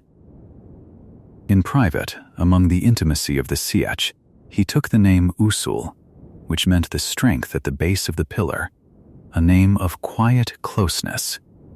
And he chose for himself a public name, a name he would be called out on the open sand, and he chose Muad'Dib, the name of the little desert mouse that lived where nothing else could live, that knew the ways of the desert and made its home in the harshest places. The Fremen admired that small creature, its cleverness, its survival, and they saw the fitness of the name. Paul Muad'Dib, the boy from the world of water, learning at last to belong to the world of sand. And he did learn. He learned the broken walk that fooled the worms. He learned to wear the still suit as though he had been born in it. He learned the ways of the sietch, the customs and the courtesies, the discipline of water, the patience of the desert. And most of all, he learned Chani, and she learned him, the two of them drawing closer through shared danger and shared silence, until the girl from his dreams became the woman at his side, the one who taught him the desert, and steadied him, and, slowly, came to love him as he loved her. In the deep quiet of the sietch, in the cool dark of the carved stone, Paul found something he had not had since the night his father died. He found a place. He found belonging. He found love. And yet, even as he settled into this new life, even as he grew respected among the Fremen and warm beside Chani, the visions did not leave him. In his sleep, and sometimes waking, he still saw the fire, the green banners of a holy war spreading out across the stars, legions marching in his name, worlds burning, billions dying, all of it flowing somehow from the very legend he was now wearing to survive. He was happy, in the small human way, and haunted, in the vast prophetic way, and the two lived side by side in him and would not be reconciled. He had found his place among the Fremen. He had found love. And he had found, waiting for him just beyond the edge of all this hard-won peace, a road toward power that terrified him even as it opened before his feet. And so he lived among them, Usul in the sietch and Muad'Dib on the sand, one of the Fremen now in almost every way that mattered, loved and trusted and growing stronger. But the desert was not finished with him, and neither was his own strange destiny. For the legend was gathering weight around his shoulders, and the day was coming when he would have to decide what to do with all that the Fremen believed he was. And so you find him there, in the deep desert, no longer quite the boy who fell from the sky in a torn ornithopter, no longer quite the grieving son of a murdered duke. You find him among the Fremen now, wearing their stillsuit as though he had been born to it, moving across the sand the way they move, softly, unevenly, without rhythm, so that the great worms beneath will not hear the drumbeat of a walking man. He has learned their ways slowly, patiently, over long weeks in the sietch carved into the rock, and you can rest in the slowness of it, the way a life is rebuilt one quiet lesson at a time. He has learned to walk without rhythm. He has learned to gather the morning dew from the plants and the metal dew collectors before the sun burns it away. He has learned that water is life here, that every drop is counted, that the dead are rendered down so their water may return to the tribe, and that this is not cruelty, but love, the deepest kind of thrift, a tenderness measured in moisture. And he has learned to say the words. He can speak now in their tongue, the old Chakobsa, the hunting language, and the Fremen have watched him closely, testing him, weighing him, deciding slowly whether this outworlder is a burden to be carried or a brother to be trusted. Stilgar, the Naib, the leader of Sietch Tabar, believes in him with a patient, unshakable faith, seeing in every ordinary thing Paul does the fulfillment of some ancient sign. But Chani, the young Fremen woman he has come to love, watches him differently. She wants him to be trusted as a man who has earned his place, not worshipped as a legend written down long ago by people who wished to keep her people obedient. And you can feel, even now, that gentle tension between them, soft as it is. The difference between a woman who loves what is real and a faith that reaches always for what is prophesied. There comes the day of the worm. To be truly Fremen, to be counted a man of the desert and not merely a guest of it, Paul must call and ride one of the great sandworms, the Makers, the vast old creatures that move beneath the dunes like living tides.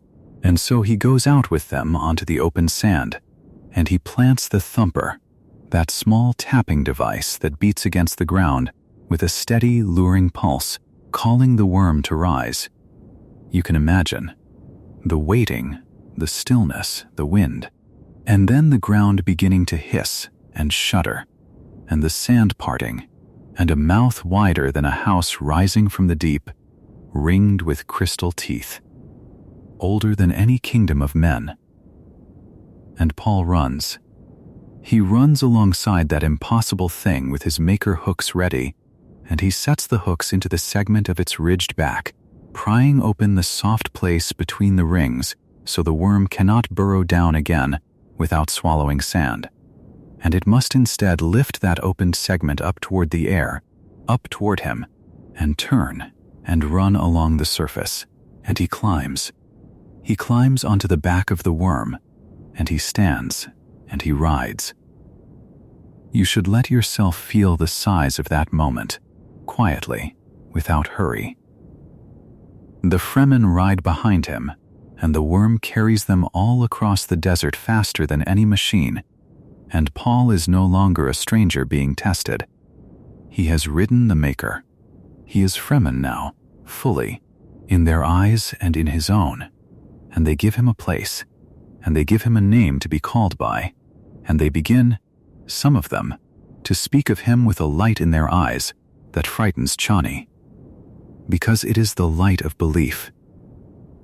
The war has already begun by then, in its small, patient way. The Fremen have been raiding, and Paul rides with them.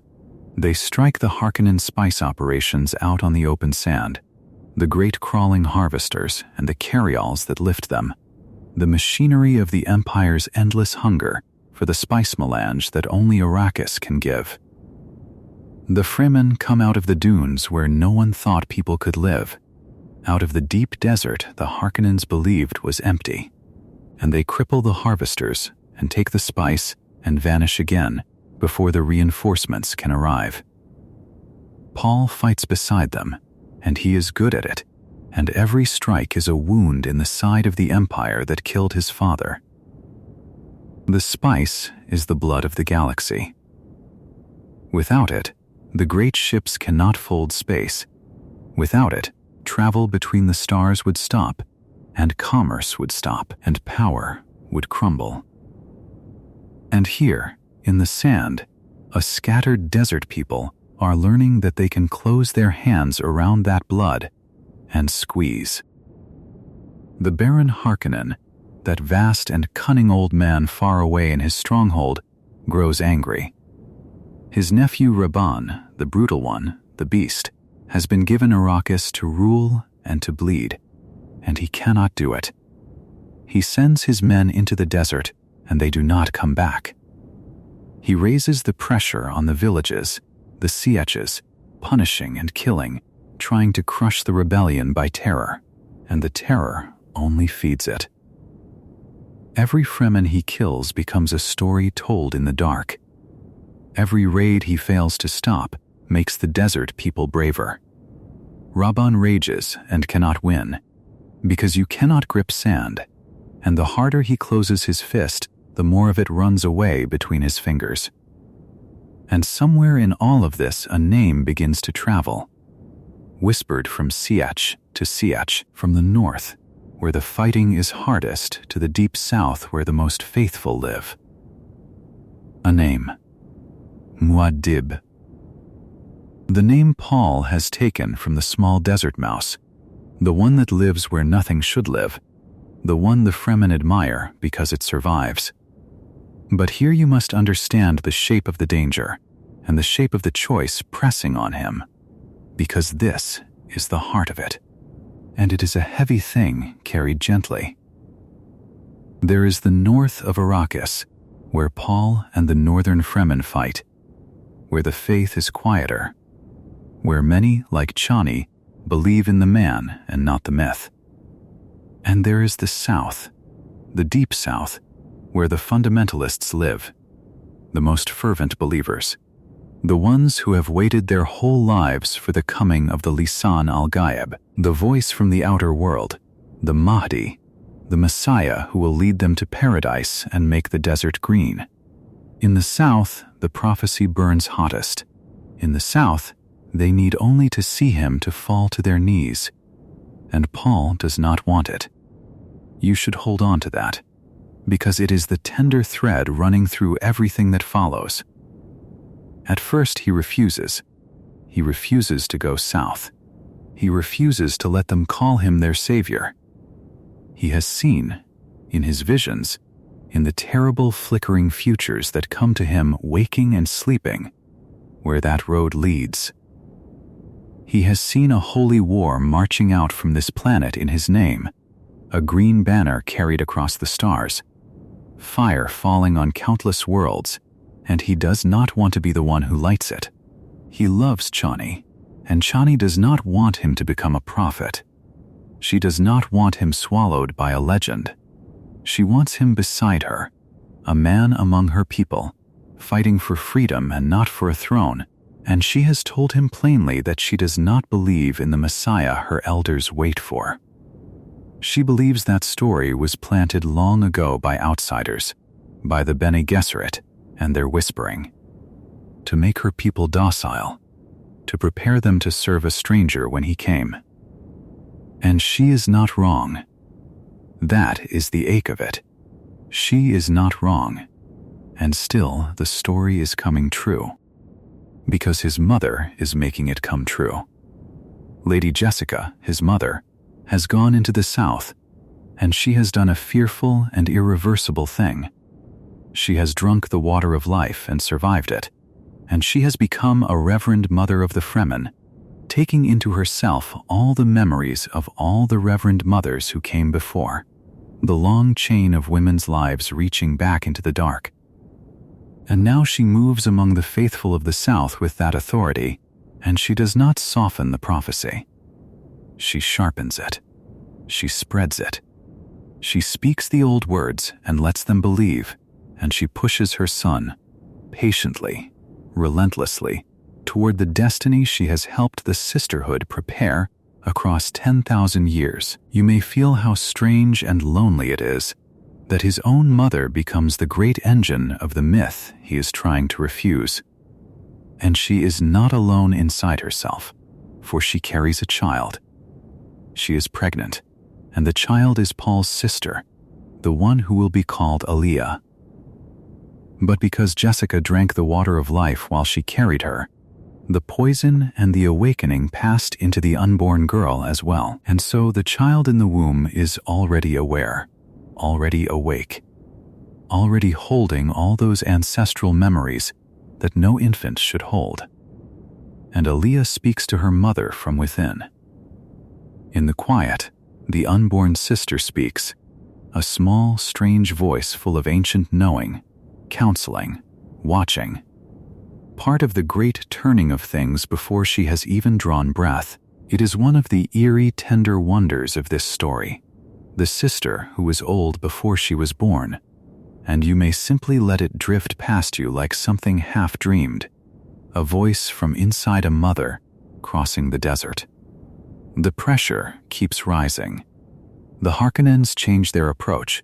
The Baron pulls back the failing Rabban and sends instead his other nephew, Fade Rautha, the young and beautiful and utterly merciless one, and the killing in the north grows worse, and the Fremen begin to fall.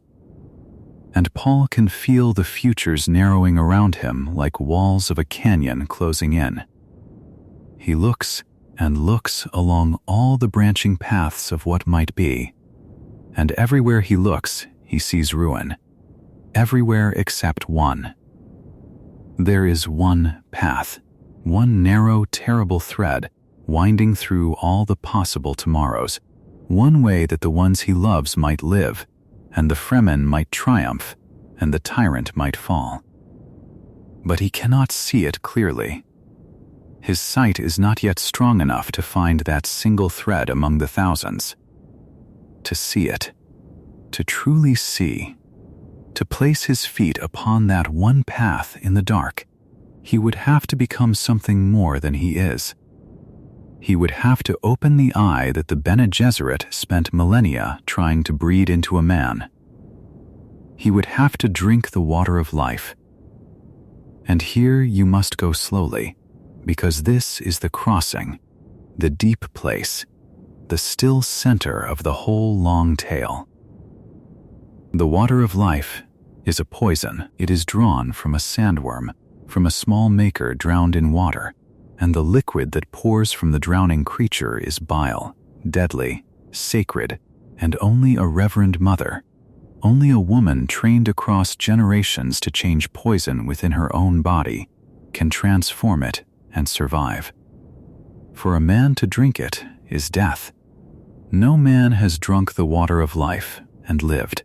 That is the wall the sisterhood could never pass, why they bred their long, careful bloodlines toward a single one who might one day be both, the one they call the Kwisatz Haderach, the one who can be in many places at once, the male who can look where the reverend mothers cannot look, into the dark places, the ancestral memory of the fathers as well as the mothers, the whole of it, past and future together. Paul chooses to drink it, knowing it may kill him, knowing there is no promise he is the one who can survive. He chooses, because the alternative is to watch everyone he loves be ground away in a war he cannot win as the man he is. And so they bring him the water, and he drinks, and the poison takes him at once. He falls. His body seizes and stills. He goes down into a place so deep that to the eyes of those around him he is simply dying, the breath gone thin, the pulse gone quiet, the life sinking away into the sand. And for days he lies there, neither here nor gone, suspended on the very edge, in the borderland between the living and the dead, walking somewhere no one can follow. Chani will not leave him. Chani, who never wanted him to do this, who begged him in her heart not to become the thing they wanted him to be, kneels beside his failing body and refuses to give him up. And it is Jessica, his mother, the Reverend Mother, who knows the old secret, who knows that a drop of the woman's own transformed water, a single tear of that changed liquid placed upon his lips, may pull him back across the threshold. And it is Chani's tear, Chani's own grief and love wrung out of her, that they bring to him. And she gives it. The woman who did not want him to rise is the one whose love calls him back. There is a sorrow folded inside that mercy, and you may hold it softly, the way you hold something you love and fear for at once. She saves him, and in saving him she loses him, because he wakes, and he is changed. He opens his eyes, and the man who lay down is not entirely the man who rises. The poison did not kill him. It transformed him, as it transforms the Reverend Mothers, and now the great inner eye is open. He can see.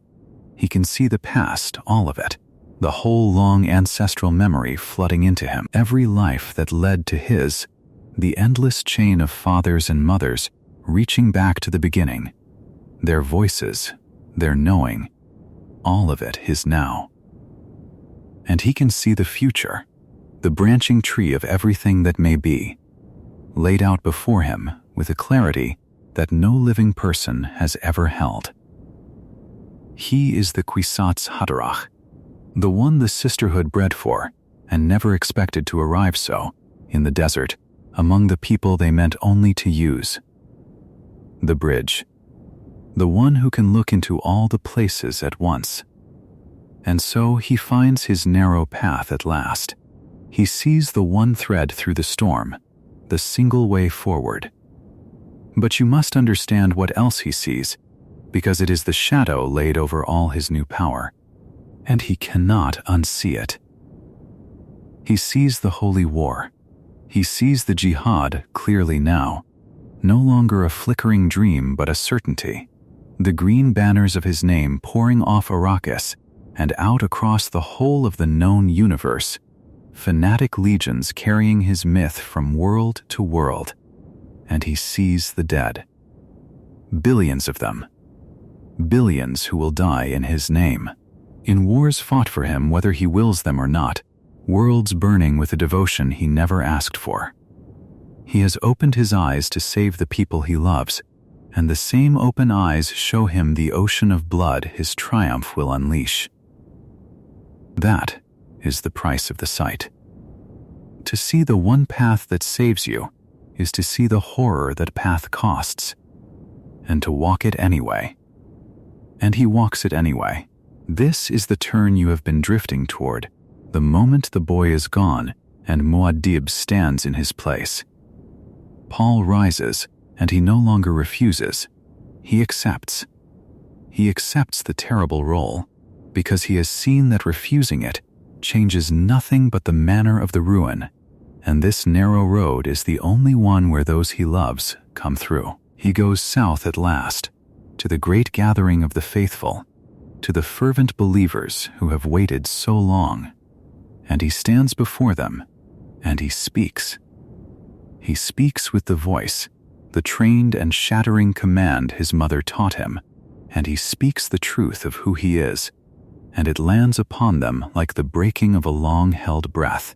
He tells them he is the son of the Duke, the rightful heir of House Atreides, the outworlder who came from beyond the desert. He names himself as the one the prophecy foretold, the Lisan al-Gaib, the voice from the outer world. And he calls them to war. And the South erupts. Everything Jessica planted, everything the sisterhood seeded across the centuries, everything the desert has been waiting for, comes to flame in that moment, and the fervent legions rise to him, thousands upon thousands, roaring his name, ready to follow him off the edge of the world. The Messiah has come. They have known it all their lives, and now he stands before them and says the word himself, and there is no holding it back after that. And through it all, you should keep your eyes, gently, on Chani. Because in the very hour of his rising, you can see it written on her face, the cost of everything. She stands among that roaring crowd, and she watches the man she loved become the figure she feared. Watches him lift up into legend. Watches the myth close over him like water over a drowned thing. She loved the man and not the prophet, and now the prophet stands where the man used to be, speaking words that thrill 100,000 strangers and take him further from her with every one. She does not cheer. She feels him slipping away, out of her hands, up into the great cold current of prophecy, and there is a grief in her stillness, deeper than any words in that place. He has become what she begged him not to become. He has risen, and in rising he has left her behind, even as he still loves her, even as she still loves him. That sorrow is the true weight beneath all the roaring, and you may carry it softly into sleep. So there he stands now, fully Muad'Dib, the risen one, the Mahdi, the Kwisatz Haderach, the Duke's son and the desert's Messiah both at once. Behind him stand the united Fremen, north and south, the whole of the desert people gathered at last into one vast and fervent army, waiting for his word. Before him, out across the sand, lie the Harkonnens who murdered his father, and beyond them the Emperor himself, whose hand set that murder in motion. Paul turns his newly opened eyes toward them, toward the reckoning that has been coming since the first night he fled into the dunes, and he lifts the desert to war. And it is toward that final storm, the great battle upon the plain and the throne that waits trembling at the end of it, that we now, slowly, gently, let ourselves drift. And so, while Paul walked forward as Muad'Dib and the desert leaned toward war, far above Arrakis, another kind of movement was beginning, slow and heavy as a tide. For the spice had been failing. The raids led by the Fremen, guided now by the voice they had come to follow, had begun to close the throat of the Empire. Spice moved the ships between the stars. Spice made the far worlds reachable, made the guild navigators able to see, made the great houses wealthy, and made the Emperor's peace hold together across all that dark distance. And when the spice slows, everything slows. So the trouble in the sand was no longer a trouble only for Arrakis. It had become a wound at the center of everything, a quiet emergency that could not be ignored any longer. And so the Emperor came. Shaddam IV, the Padishah Emperor, ruler of the known worlds, came down at last to the planet he had never needed to visit before. Imagine the great ships descending through the pale sky, larger than anything the desert had ever held, coming to rest upon the plain outside the city of Arrakis, like mountains that had learned to move, and within them, all the powers of the Empire gathered into one place. The Emperor himself, old now, still proud, still certain of his own hand upon the world. His daughter beside him, the Princess Irulan, watchful and clever, trained to read a room the way others read a page, writing everything down in the quiet of her mind. And with them, the Reverend Mother Mohiam, the old Bene Gesserit, who had tested Paul so long ago with the box and the needle, who had helped set so many of these pieces upon the board across the slow, patient years. All of them together, come to see with their own eyes what had gone so wrong in the desert. And the Harkonnens came too, for this was their planet to answer for, and their failure that had summoned the Emperor. The Baron, vast and floating, his suspensors carrying his great weight softly through the air, came down bitter and afraid, for he had promised much and delivered little. Rabban, his nephew, the brute he had set to rule the spice, had failed. Rabban had struck at the desert with fire and cruelty and terror, and the desert had only closed over his blows like water and swallowed them, and given him nothing back but more dead soldiers and less spice. So the Baron had already turned to another. He had chosen a new heir, a new blade to send against the Fremen, and this one was different. This one he had kept and shaped for a long time, in the dark for exactly such a day. Feyd-Rautha, the Baron's favored nephew, the chosen one of that cruel house, pale and smooth and terrible. Where Rabban was only a hammer, Feyd-Rautha was a knife, patient and precise and delighting in the harm he did. You had seen, in the tellings before, the black stone world he came from, the arena where he killed for the pleasure of the crowd, the smile he wore while he did it. He was a killer made and polished, quick and strong and without any softness anywhere inside him. And the Baron loved him for it, in the only way the Baron knew how to love, which was to see in him a sharper edge of himself. So the Baron sent Feyd-Rautha to Arrakis to take up the rule that Rabban had lost, and told him to be worse than anything the desert had yet seen. Break them, the old man wished.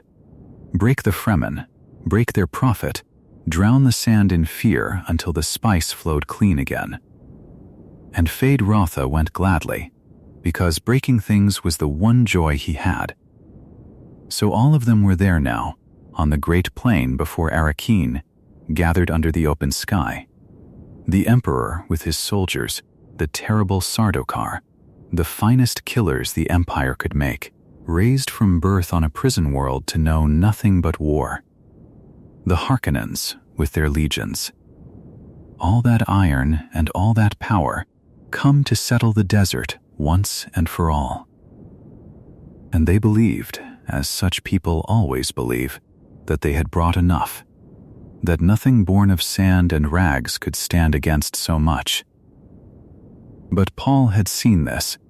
Paul had walked the many futures and found this narrow path among them, and he had made his plan long before the ships came down. And the plan was simple, the way the largest things are simple. He would let the storm come.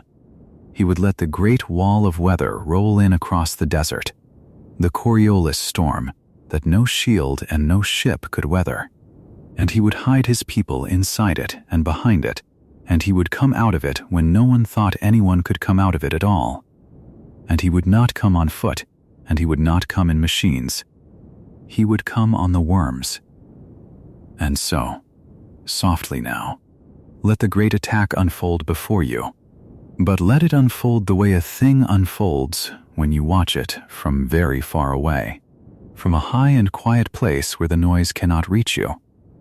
Picture the storm first, the enormous slow wall of it, brown and gold and rising higher than any tower, moving across the plain toward the gathered armies.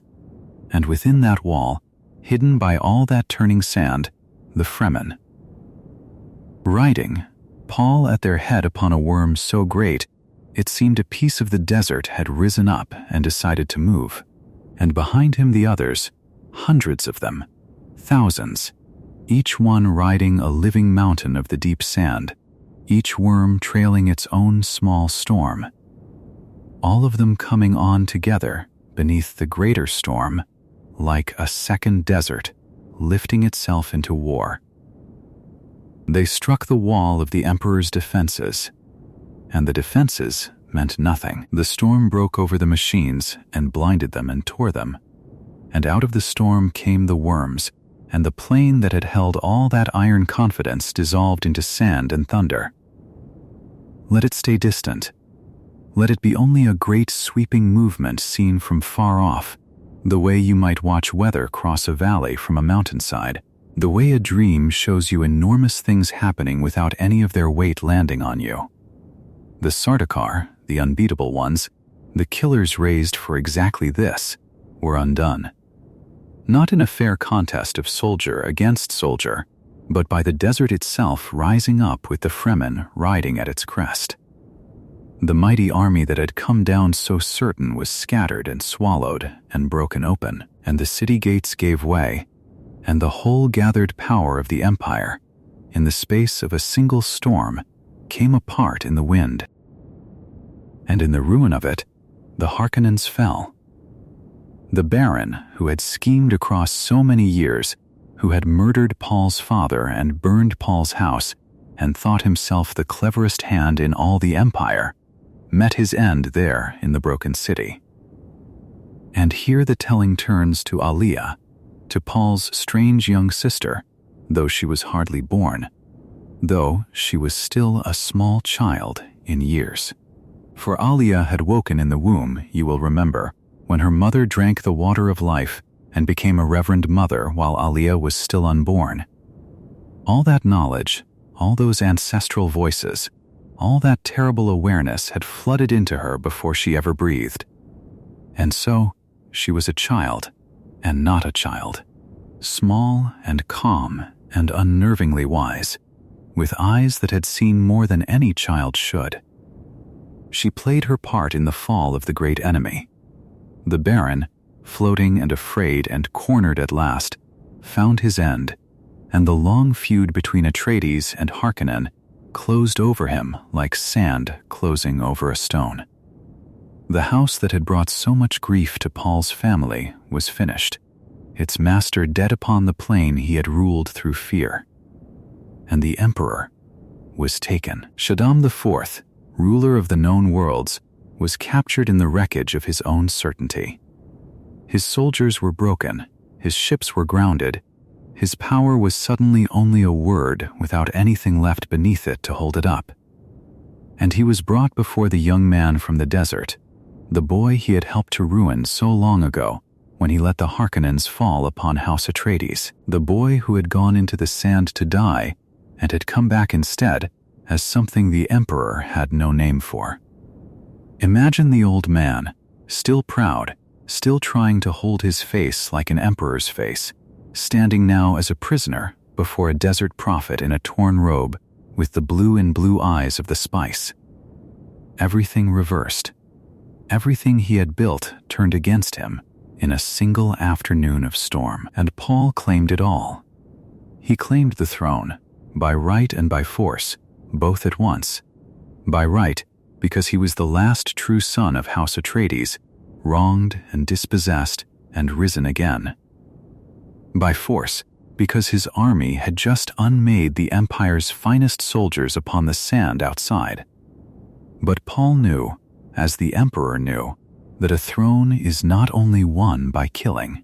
A throne must be made lawful, or it will not hold. And so Paul reached for the one thing that would make his claim unbreakable. He looked to Irulan, the Emperor's daughter, and he demanded her hand in marriage. It was not love. Let that be plain and gentle in the telling. It was arithmetic, cold and clear. If Paul married the Emperor's eldest daughter, then Paul became the lawful heir to the imperial line.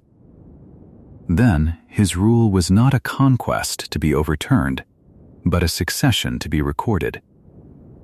Irulan understood it at once, for she had been raised to understand exactly this. Raised to be a coin spent for the good of her house. And so, the demand was made. Quiet and immovable, the daughter of the fallen emperor would become the wife of the risen desert prophet, and thereby the empire would pass from the old hand into the new, wearing at least the appearance of law. A marriage of thrones, a marriage of maps, a marriage with no warmth in it at all. But it was not so simple, because far above them, in the black orbit around Arrakis, the great houses of the Landsraad had gathered. All the noble powers of the empire, all the old families with their fleets and their pride, hung there in the sky, watching, and they did not bow. Word had gone up to them of what had happened on the plain, of the captured emperor and the desert boy who meant to take his place, and the great houses refused to accept it. Who was this Atreides, risen from a house they had all watched die? Who were these sand people to unmake the order of the worlds? They would not simply kneel to a stranger from the desert because he had won a single storm. So even in his victory, Paul stood on uncertain ground, an emperor claimed but not yet accepted, holding the throne with one hand while the whole sky above him held its breath and refused. And then, into that uncertain moment, the last blade rose. Feyd-Rautha, for the Baron's chosen heir had survived the fall of his house, and he stood there still, beautiful and terrible, and unbroken in his own pride, and he would not be taken quietly. There was an old rite in the Empire, a formal thing, a challenge that could be made by blade, and Feyd-Rautha claimed it. He would meet the desert prophet knife to knife, body to body, and settle it in blood the way his kind preferred. Perhaps he thought he could win where whole armies had failed. Perhaps he simply wanted, one last time, the pleasure of the kill. And Paul accepted, because there are moments a man cannot step around, because to refuse would be to seem afraid before all the watching powers. And because Paul had seen this too in the many futures and knew it had to be walked through. So the two of them faced each other, and the great matters of empire narrowed down to the small, quiet space between two men and two knives. Let this, too, stay soft in the telling. Let it be close and hushed rather than loud, the sound of breath and footsteps on stone, the slow circling, the watching faces gone silent all around. Feyd-Rautha was everything the Baron had made him, fast and skilled and joyful in the harm he meant to do. And he cut Paul, and drew blood, and for a moment it seemed that all the futures might close to nothing right there on the floor.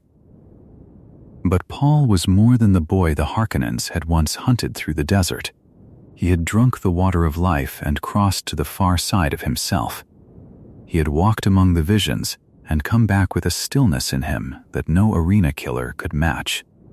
And so, at the last, when the moment came, it was Paul's blade that found its place, and Feyd-Rautha fell.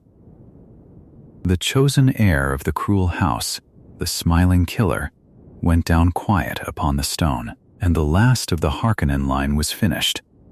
And now there was nothing left to hold the old world up.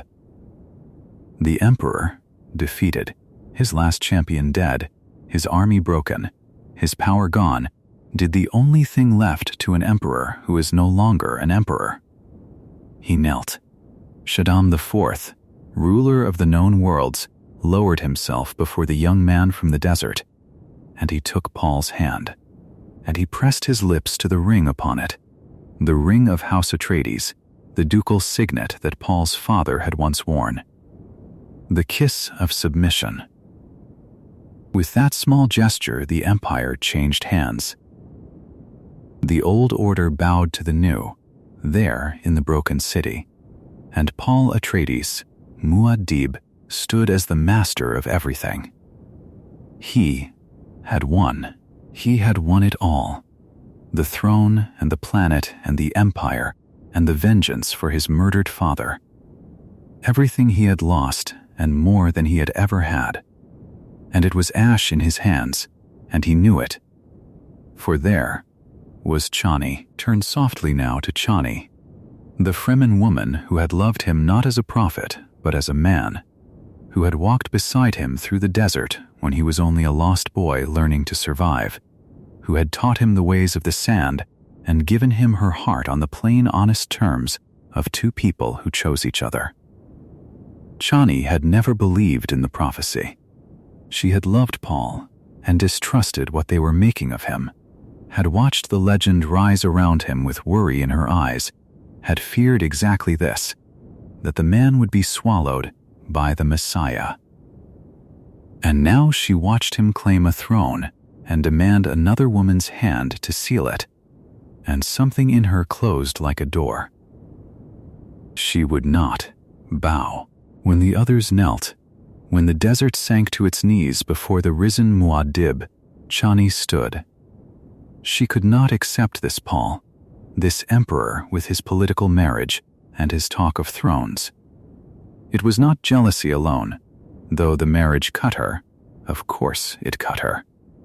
It was that she had loved a man and watched him become a power, and she could not follow him into the thing he had become. The distance between them, which had opened so slowly across all the tellings, now stood wide and cold and complete. He had reached the summit of everything, and she was no longer beside him at the top of it. He had gained a world and lost the one heart that had wanted only him. And that was not the worst of it. For the great houses above still refused. When Paul claimed the throne, the fleets in orbit would not accept his ascension, would not bend the knee to a desert conqueror, would not hand the order of the worlds over to him on his word alone. And so Paul, standing in his terrible new stillness, gave the order he had dreaded across all the long nights of his visions.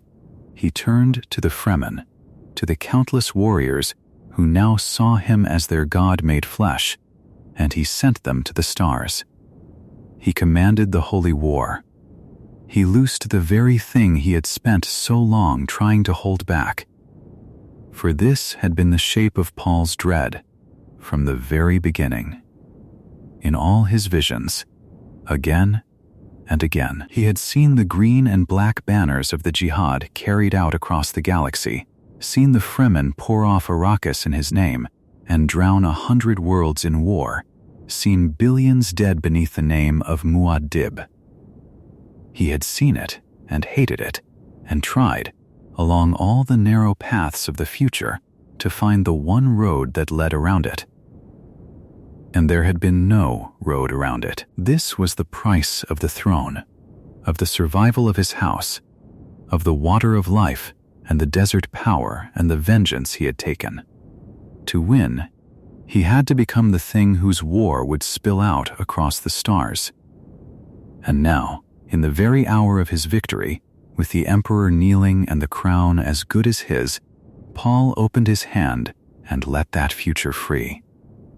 The holy war began. The Fremen rose to carry his name outward into the dark, and the ocean of blood he had foreseen for so long began, at last, to rise.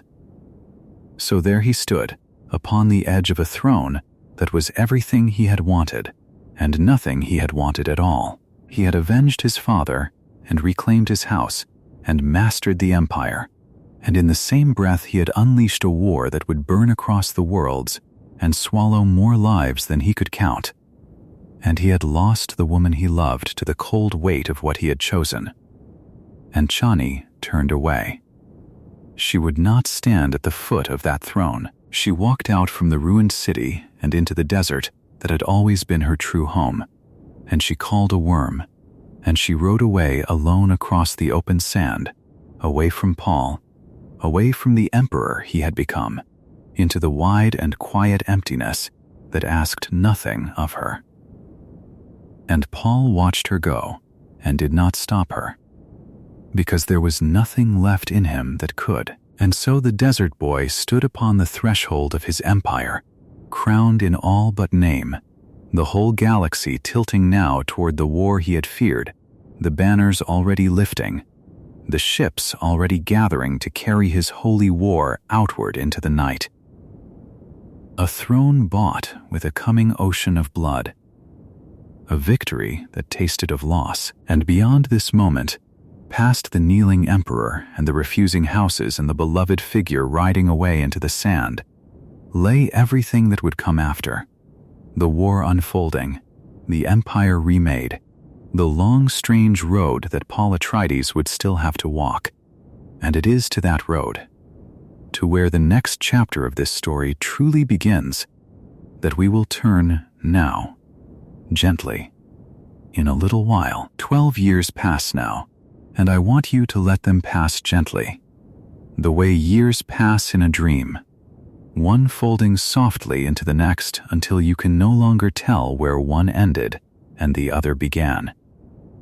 Everything you have followed until this moment, the boy on Caladan, the ocean world he loved, the betrayal that burned his house to ash, the flight into the deep desert, the Fremen who took him in, the worm he learned to ride, the water of life he drank and survived, the throne he claimed as the holy war began, all of that has settled now into the past, the way sand settles after a storm.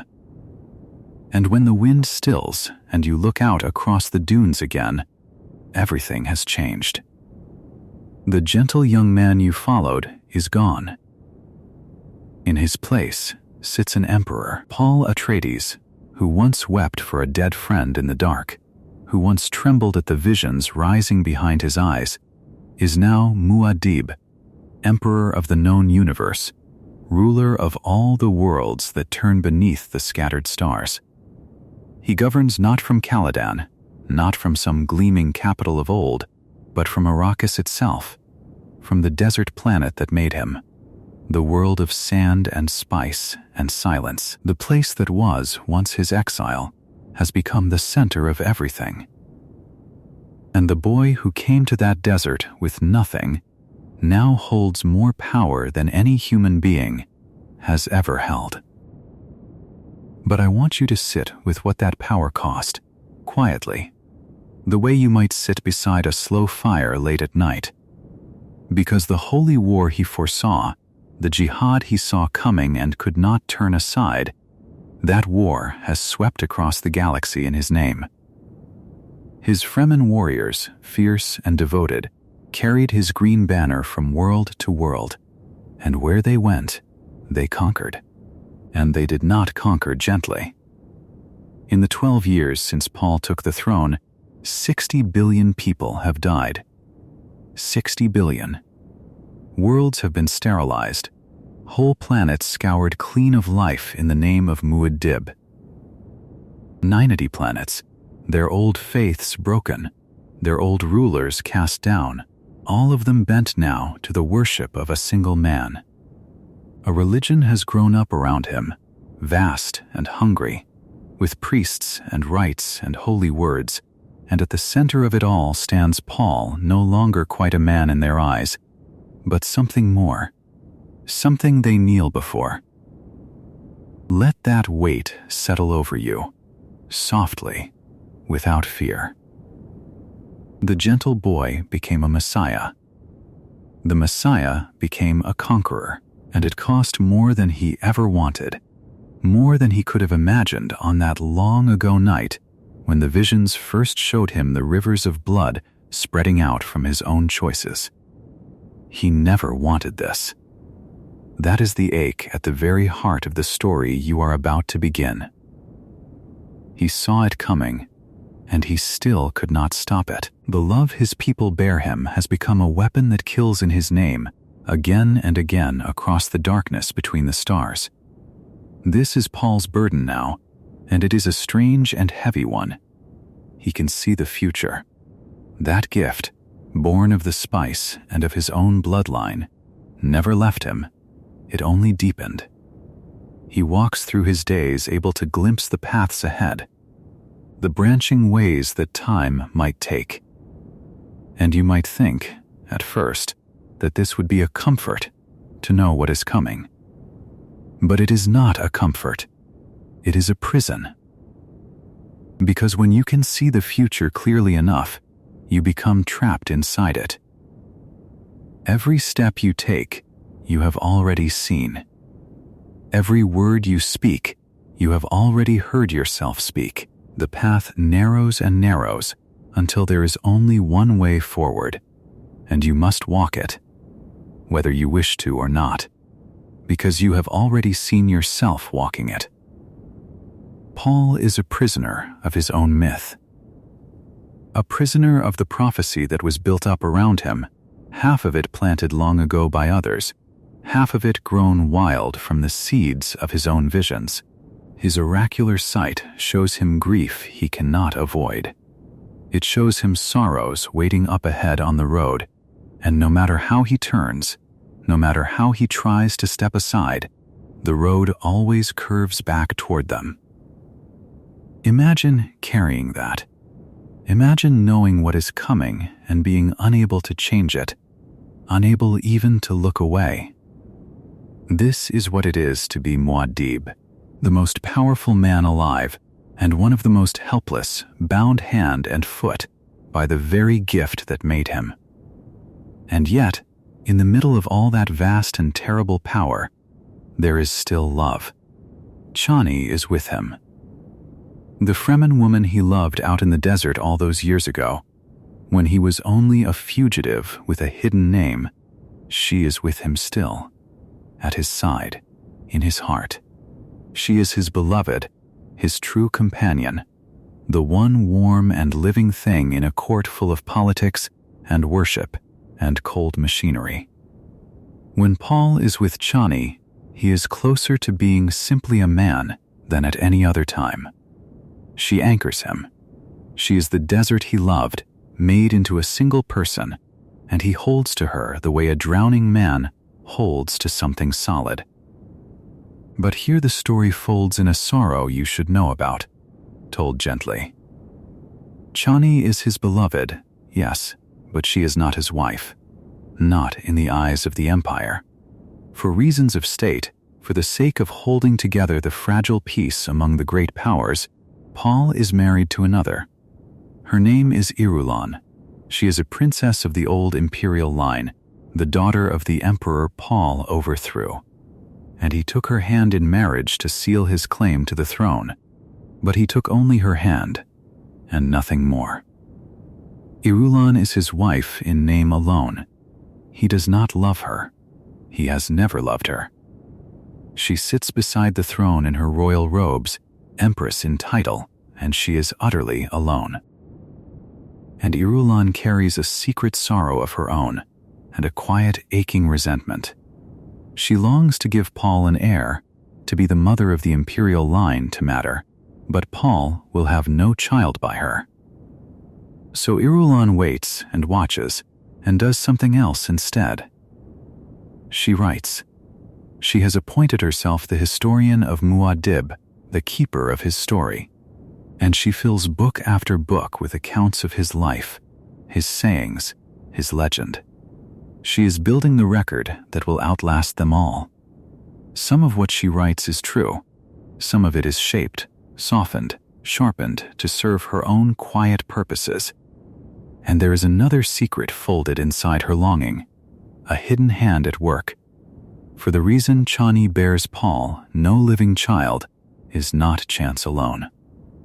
And Irulan knows more about that emptiness than she has ever confessed. Hold that lightly. It is one of the quiet, sad threads woven through everything to come, the kind of secret that sits in a house for years before anyone speaks it aloud. So this is the shape of Paul's life as Dune Part 3 begins. An emperor who did not want an empire. A prophet trapped inside his own prophecy. A man who loves one woman and is married to another. Surrounded by worship and profoundly alone. Able to see the future and unable to escape it. Let all of that rest gently in your mind now, like sand settling into the low places between the dunes.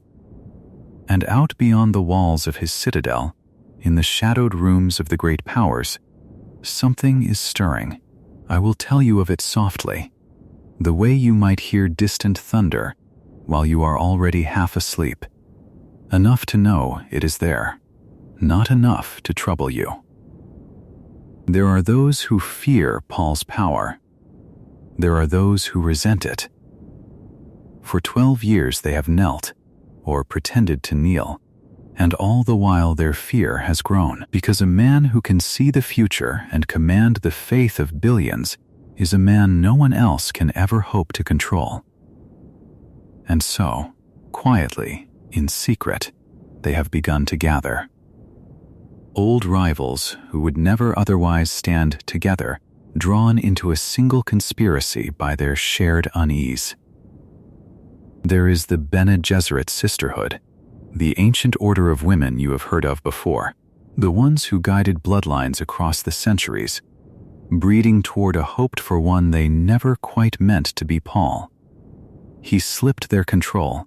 He became more than their plans allowed, and worse still, he holds their long-nurtured genes in his own body and will not bend to their design. They want that bloodline back under their hand. And so they lend themselves, softly, to the plot against him. There is the Spacing Guild, the keepers of interstellar travel, the ones whose navigators fold space and carry ships across the void. They depend utterly on the spice, and Paul controls the spice, and a guild that cannot see a clear future while an emperor can is a guild that feels the ground trembling beneath it. They too are drawn in, for their own reasons, wary and calculating. And there is a third power, stranger than the others, and it is here that you should let your attention grow soft and curious rather than afraid. The Bene Tleilax. The Tleilaxu. A secretive people, keepers of forbidden arts, growers of living things in their hidden tanks, makers and shapers of flesh in ways no one else dares. They can take the dead, the truly dead, and grow them again. From the cells of a corpse they can raise up a living body, walking and speaking, a resurrected echo of the one who died. Such a being is called a Gola, not quite the person who was lost, and not quite a stranger, either, something in between, standing in the doorway between the dead and the living. And the Tleilaxu, have made such a gift for Paul.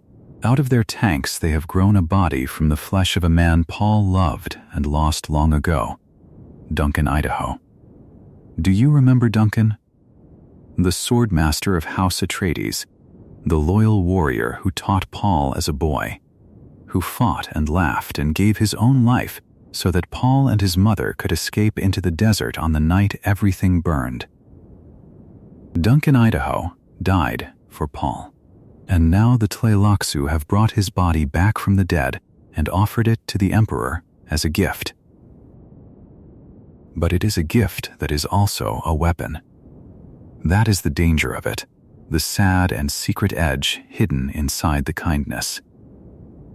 The Ghola wears Duncan's face and Duncan's form, but he comes with a new name, Hate, and he does not remember being Duncan. His mind was made fresh in the tank. The man he was has been emptied out. He is trained now as a mentat, a human computer of cold and perfect reasoning, and he is given to Paul to serve him, to stand beside him, to be a companion and a comfort.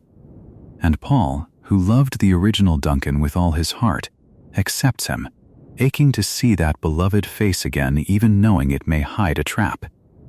For the conspirators did not raise this Ghola out of love. They shaped him for a purpose and buried that purpose deep inside him, and sent him into the Emperor's own household to wait. The gift and the weapon are the same thing, wearing the same familiar smile. And there is one more figure I want to place gently into the story before I let you drift, because she matters, and because she too is caught in the slow trap closing around this family. Alia, Paul's little sister. You may remember her as a strange and knowing child, for Alia was awakened in the womb.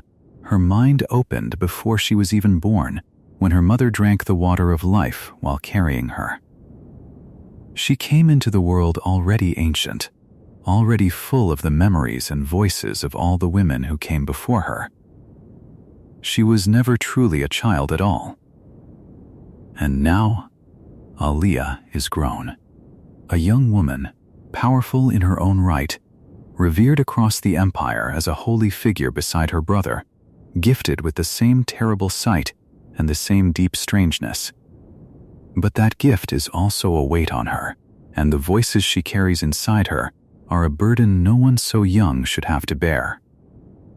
She is powerful, and she is troubled, and she stands very close to the heart of everything that is about to unfold.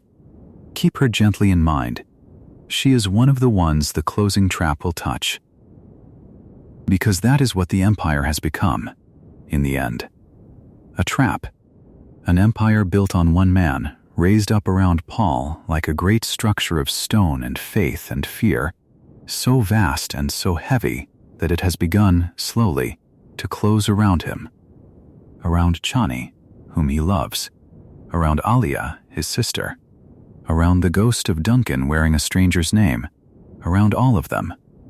Everything Paul built to protect what he loved has become the very thing that endangers it. That is the shape of the sorrow waiting in Dune Part 3, and you do not need to hold on to it tightly. Just let it rest there, softly, in the dark behind your eyes. These are the things the story will turn over, gently and deeply, the way the desert turns over the same sand again and again across 10,000 years. It will ask you about the cost of power, what a person gives up, what a person becomes, when they climb higher than anyone has ever climbed. It will ask about messiahs and about the danger of them, the peril of laying all your faith and all your love at the feet of a single human being, and calling him more than human, until the weight of that worship crushes both him and you. It will ask about love set against destiny, whether the heart can hold on to what it loves when fate itself seems set on tearing it away. And it will ask, most quietly of all, the deepest question at the center of everything, whether even a man who can see the future, who knows exactly what is coming, can ever truly escape it, or whether knowing is its own kind of chain. But those are questions for the story to ask, in its own slow time. You do not need to answer them tonight. You do not need to answer anything tonight. You know now everything you need to know before Dune Part 3 begins. You know the boy and the man he became. You know the desert and the spice and the worms. You know the empire and its cost, and the love at its heart, and the quiet gathering of shadows at its edges. You know the emperor on his throne of sand, seeing the future, unable to look away. There is nothing left for you to carry. There is nothing you need to remember. You can let all of it go now, every name, every world, every sorrow, and simply rest. Let the desert take you. Let the great dunes stretch out in the dark, endless and silent, rising and falling like the slow breath of a sleeping world, one soft ridge after another, on and on toward a horizon you will never quite reach. Somewhere far beneath that sand, the worms are moving, enormous and ancient and unhurried, sliding through the deep in the cool of the night, keepers of the spice, keepers of the silence. The wind moves over the crests, lifting a thin veil of sand and setting it down again, gentle as a hand smoothing a blanket. And the stars turn slowly overhead, the same scattered stars that Paul rules and cannot save, wheeling in their quiet patterns while the whole desert sleeps. There is nothing to hold on to. There is nowhere you need to be. The story will still be there, waiting. Whenever you wish to return to it, Paul on his throne, Chani at his side, the Gola in the doorway, the trap closing slow as sunset. But not now.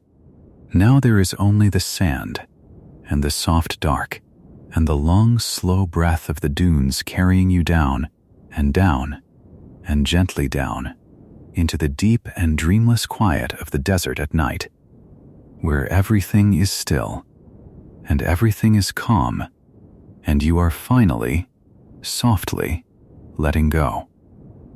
And so we come to the quiet edge of it all. You and I, the place where the story we've walked through tonight opens its hand and lets the next one begin. You know it all now. The desert and the spice. The great houses circling that one dry world.